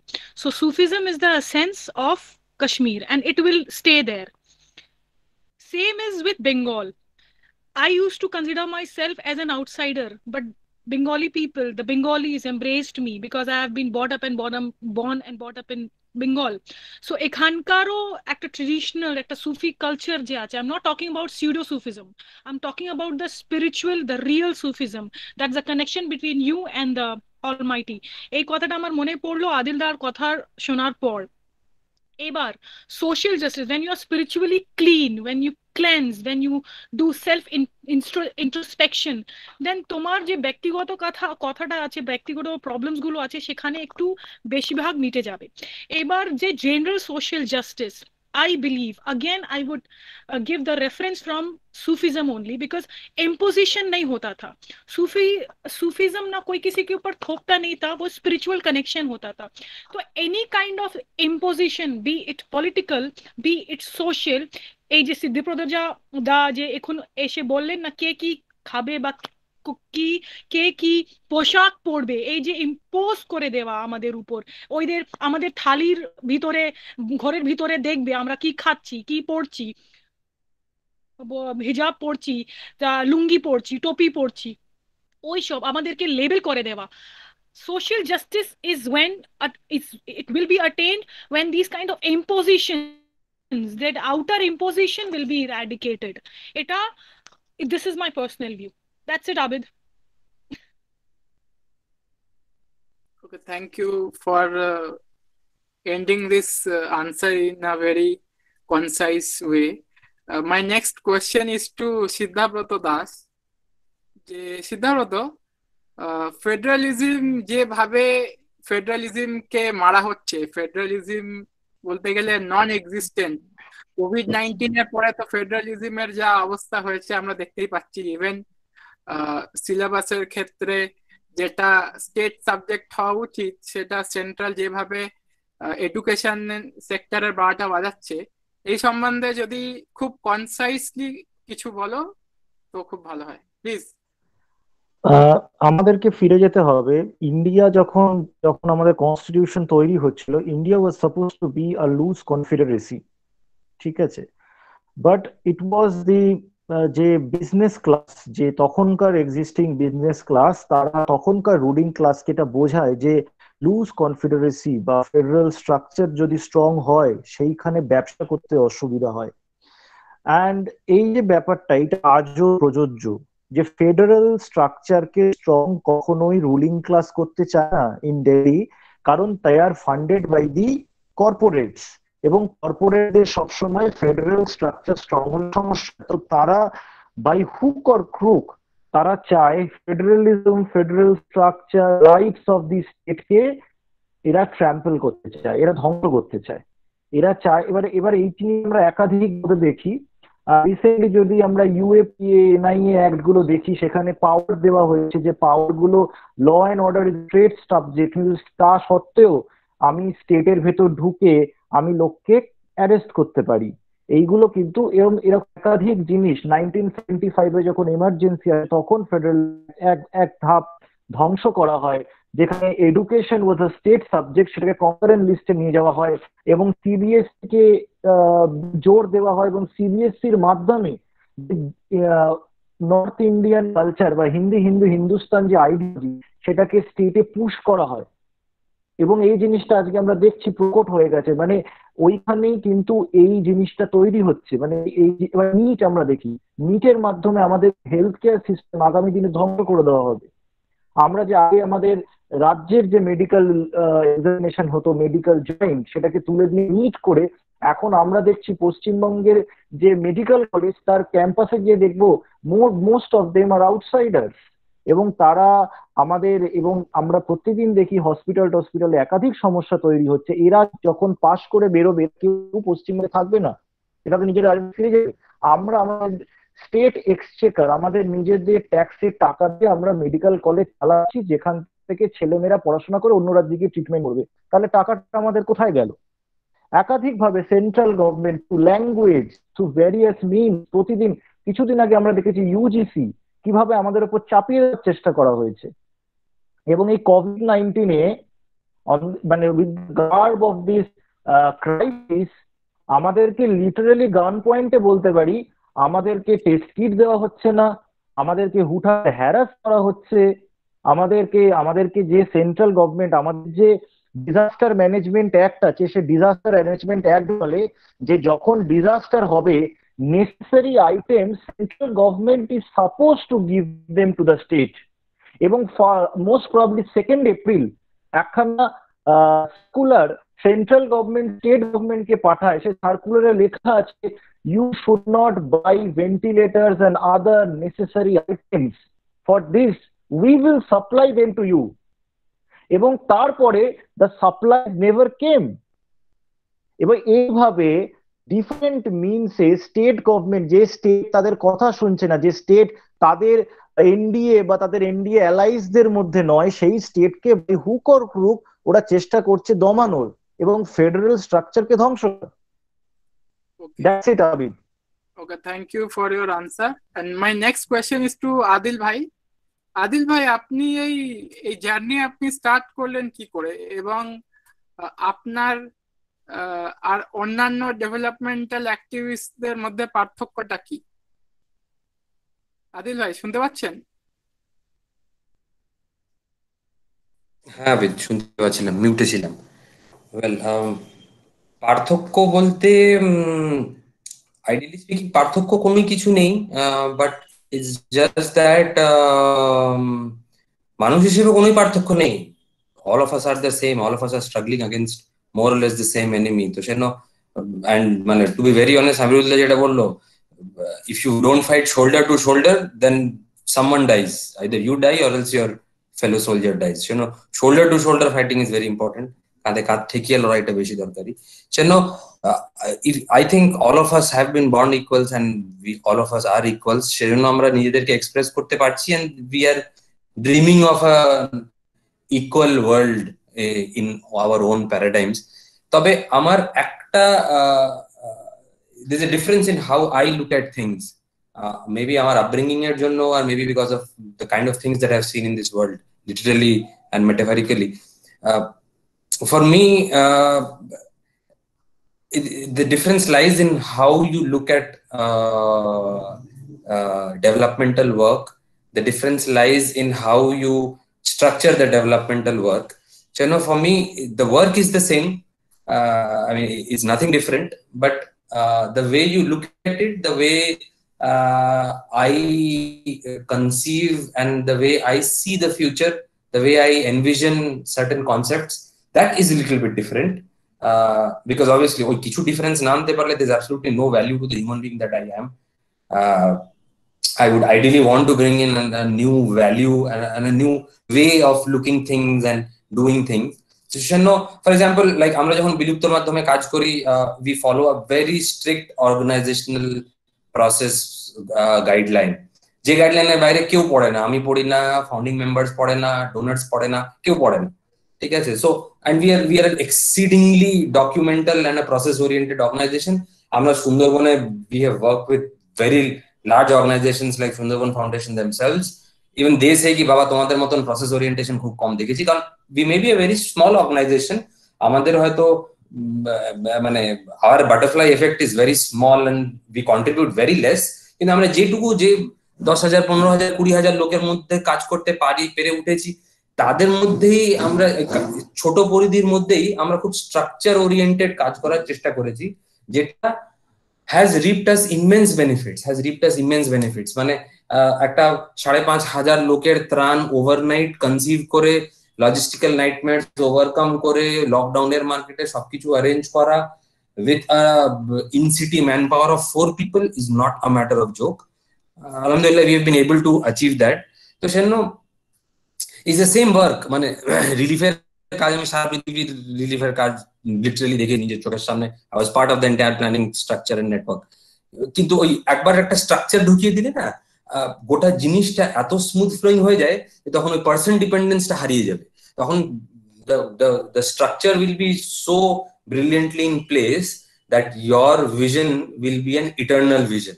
So for me, this X factor in social work is what I bring to the table, and this is what I always keep communicating with everyone ki please মানে যে যেখানেই কাজ করছেন, যতটুকুই কাজ করছেন, ছোট হোক বড় হোক, নতুন হোক পুরনো হোক, এমন ভাবে স্ট্রাকচার একটা তৈরি করুন যাতে কালকের দিনে যদি আপনার কিছু হয়ে যায় বা কোনো কারণে আপনি অফ হয়ে মানে যেতে হয়, তাহলেও যাতে আপনার কাজ আপনার ব্যতীতে চলতে পারে। তো so this is one X factor in the whole concept that I always try to push amongst everyone, including my own family, कि একটু organizationally strong হলে the sustainability of that concept is much more.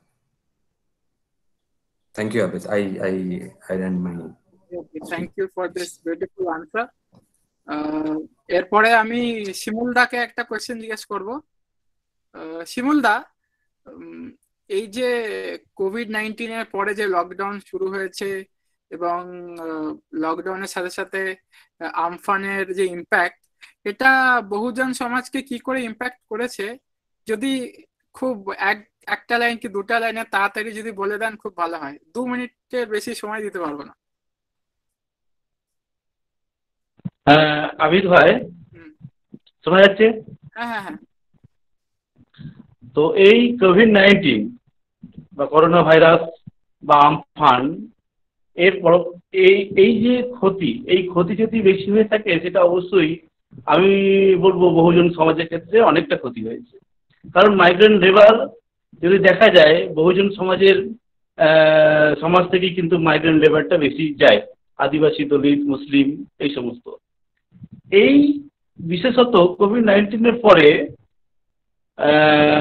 দেখা যাবে যে বহু আদিবাসী, দলিত এই সম্প্রদায় থেকে যে স্টুডেন্টরা উঠে আসছিল, দেখা যাবে মাঝখানে তারা কিন্তু স্কুল ছুট হয়ে যাবে, তারা হায়ার এডুকেশন ছুট হয়ে যাবে, তারা নতুন কাজের দিকে চলে যাবে বা কাজ খোঁজার চেষ্টা করবে। তার কারণ তাদের দারিদ্রতা আরো চরম সীমায় কিন্তু পৌঁছাবে। তো তার ফলে তারা স্কুল ছুট হবে, স্কুল ছেড়ে দেবে, স্কুল যাওয়ার যে প্রবণতা সেটা থাকবে না। হায়ার এডুকেশন, সেখানেও সেক্ষেত্রে আমরা দেখবো যে কি হবে হায়ার এডুকেশন নিয়ে। আমাদের দরকার আছে পেটে ভাত, আমাদের দরকার আছে মাথার উপর ছাদ, সেটা জোগাড় করতে হবে। তার ফলে তারা কিন্তু কাজের দিকে ঝুঁকবে, আর কাজের তো অবস্থা খুবই খারাপ।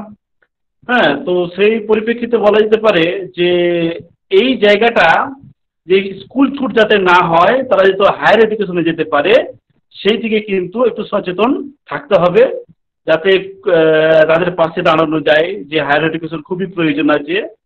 তো সেই পরিপ্রেক্ষিতে বলবো যে দলিত, আদিবাসী, বহুজন সমাজ এই কোভিড-19 বা আমফানের পরে খুবই ক্ষতিগ্রস্ত হয়েছে এবং আগামী দিনে তারা ক্ষতিগ্রস্ত হবে। বিশেষত তাদের এডুকেশন বলতে কিছু থাকবে না, তারা এডুকেশন থেকে কিন্তু ডিটাচ হয়ে যাবে।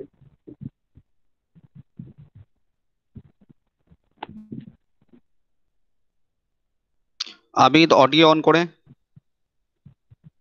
খুবই ধন্যবাদ। জিনাত আপা, আপনি যদি নিজের রেসপন্সটা আবার শেষ করতে পারেন বা কমপ্লিট করতে চান, তো আপনি প্লিজ কাইন্ডলি 1 মিনিটের মধ্যে নিজের রেসপন্সটা কমপ্লিট করুন। হ্যাঁ, থ্যাংক ইউ অবিদ। কেটে গেছিল তখন আর কি। যেটা আমি বলছিলাম শেষে হয়ে এসেছিল, একদম শেষ লাইনে ছিলাম, যে মেয়েদের যে অবস্থাটা আমি দেখেছি এই আদিবাসী সম্প্রদায়ের মধ্যে বা মুসলিম সম্প্রদায়ের মধ্যে কাজ করতে গিয়ে তাদেরকে, যে তাদের ডিসিশন মেকিংটা তৈরি হয়নি, কনসেন্টটা তৈরি হয়নি, ভায়োলেন্স সম্পর্কে তাদের একটা জেনারেল আউটলাইন তৈরি হয়নি। তার মূল কারণই হচ্ছে যে তাদের এভরিডে তাদের খাওয়ার জন্য যে স্ট্রাগলটা করতে হয়, অর্থাৎ কি রান্না করবো এবং পরিবারকে কিভাবে খেতে দেবো, তাদের কাছে সোশ্যাল জাস্টিস টার্মটার কোনো ভ্যালু নেই। ওরা মনে করে পরদিন সকালে রান্না করে আমার ছেলে মেয়ে সকলকে যদি আমি খেতে দিতে পারি, একজনও অসুস্থ না থাকে, সেটাই আমার অ্যাচিভমেন্ট। তো সেই প্রসঙ্গে আমি বলছিলাম যে ওদেরকে ফাইন্যান্সিয়ালি সেলফ সাফিসিয়েন্ট করাটাই আমাদের প্রাথমিক কাজ, এবং অ্যাক্সেস টু এডুকেশন এটা হলেই তবে তারা সামনের দিকে এগোতে পারবে। It's over to you Abid. Thank you.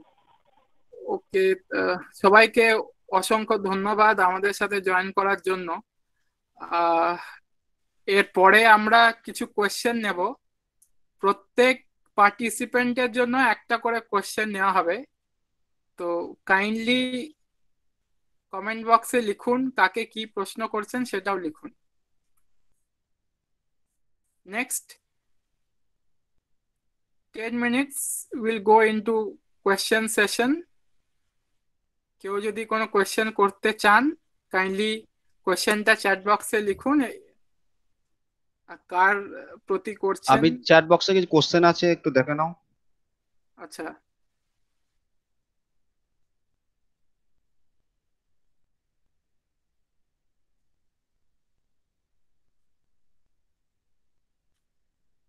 আচ্ছা, এম এ রহমান একটা কোয়েশ্চেন করেছেন নসীন বাবা খানকে, what is the logic of government about unlocking process when the virus is spreading rapidly?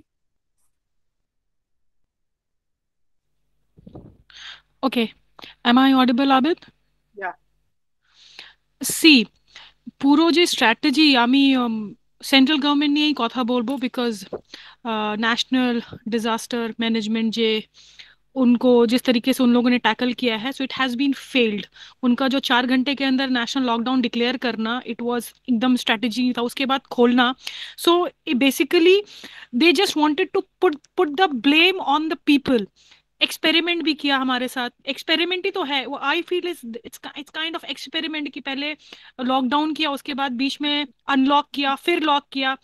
तो and second most important thing is इतना लंबा लॉकडाउन मेंटेन करना in a country like India with 130 crores of population, जिसमें हमने migrant labours का जो अवस्था हुआ वो देखा। We have witnessed everything, people were committing suicide because they were not getting proper food की कमी की वजह से वेज अर्नर्स का हाल बुरा बद से बदतर हो गया। So it was next to impossible. लेकिन फिर भी जो किया, तो इट वाज एक्चुअली जो इन्होंने क्वेश्चन किया है कि अभी अनलॉक कर दिया, तो it is actually what I feel it's kind of experiment and just to put the blame on the people. Corona नाम दे देना किसी को, it's just the communal politics they are doing and experimenting with things like guinea pigs. They are treating us like guinea pigs, that's it. ওকে, এরপরে একটা question সেই অর্থে কাউকে অ্যাড্রেস করে বলা হয়নি এবং এটা বোঝা খুবই ডিফিকাল্ট। তো না, আগেরটা উনি কিছু লিখেছেন উপরে, তারপর নেক্সট পার্টটার কোয়েশ্চেন আছে, দুটো পার্টে কোয়েশ্চেন আছে ওনার। আচ্ছা ঠিক আছে, তো আবুদা এবার ক্লোজ করা যাক।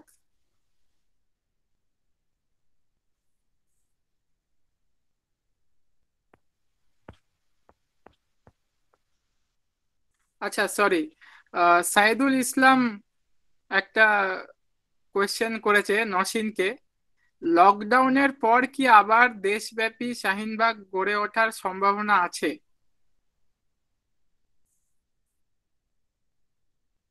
Okay, Saidul, first of all, why did you do this to me? Okay, see, right now what I am, अगर लोग मेरे को फॉलो करते हैं तो it is the time that we should maintain physical and social distancing, ठीक है जी। एक मतलब individually whatever we can contribute to the society by staying away from each other is the best part till now. এটাই সবচেয়ে বড় আন্দোলন। তারপর definitely we will definitely, because I am not leaving it in any case. I have given my 6 precious months to this. I am actually not leaving this until and unless I find something progressive and resourceful. That's it. Thank you, Saidul, for the question. ওকে, এরপরে আমরা হাসান ধাবাকের কাছে চলে যাব। Hasan ধাবাক vote of thanks দেবেন। হাসান ভাই।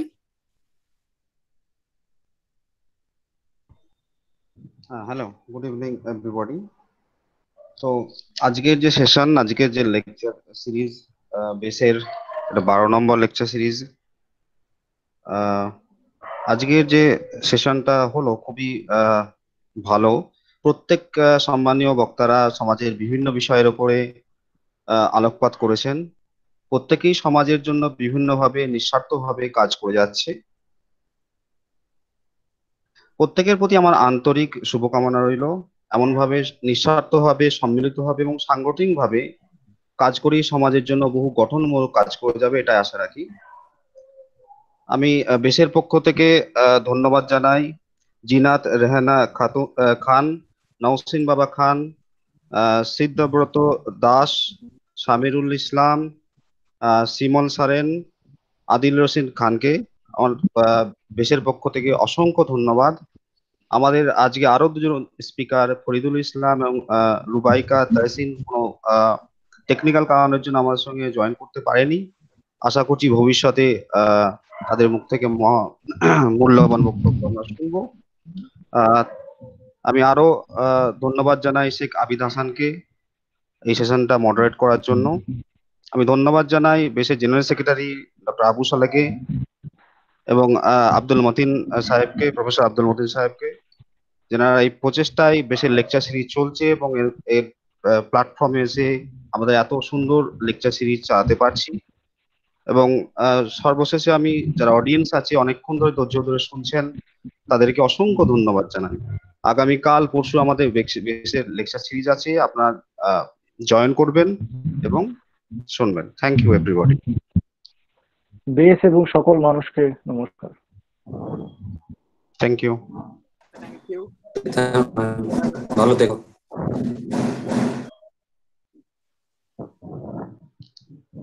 আমি request করবো প্রত্যেককে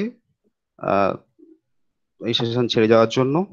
মিটিং এখানে শেষ হয়ে গেছে, এই লেকচার সিরিজ।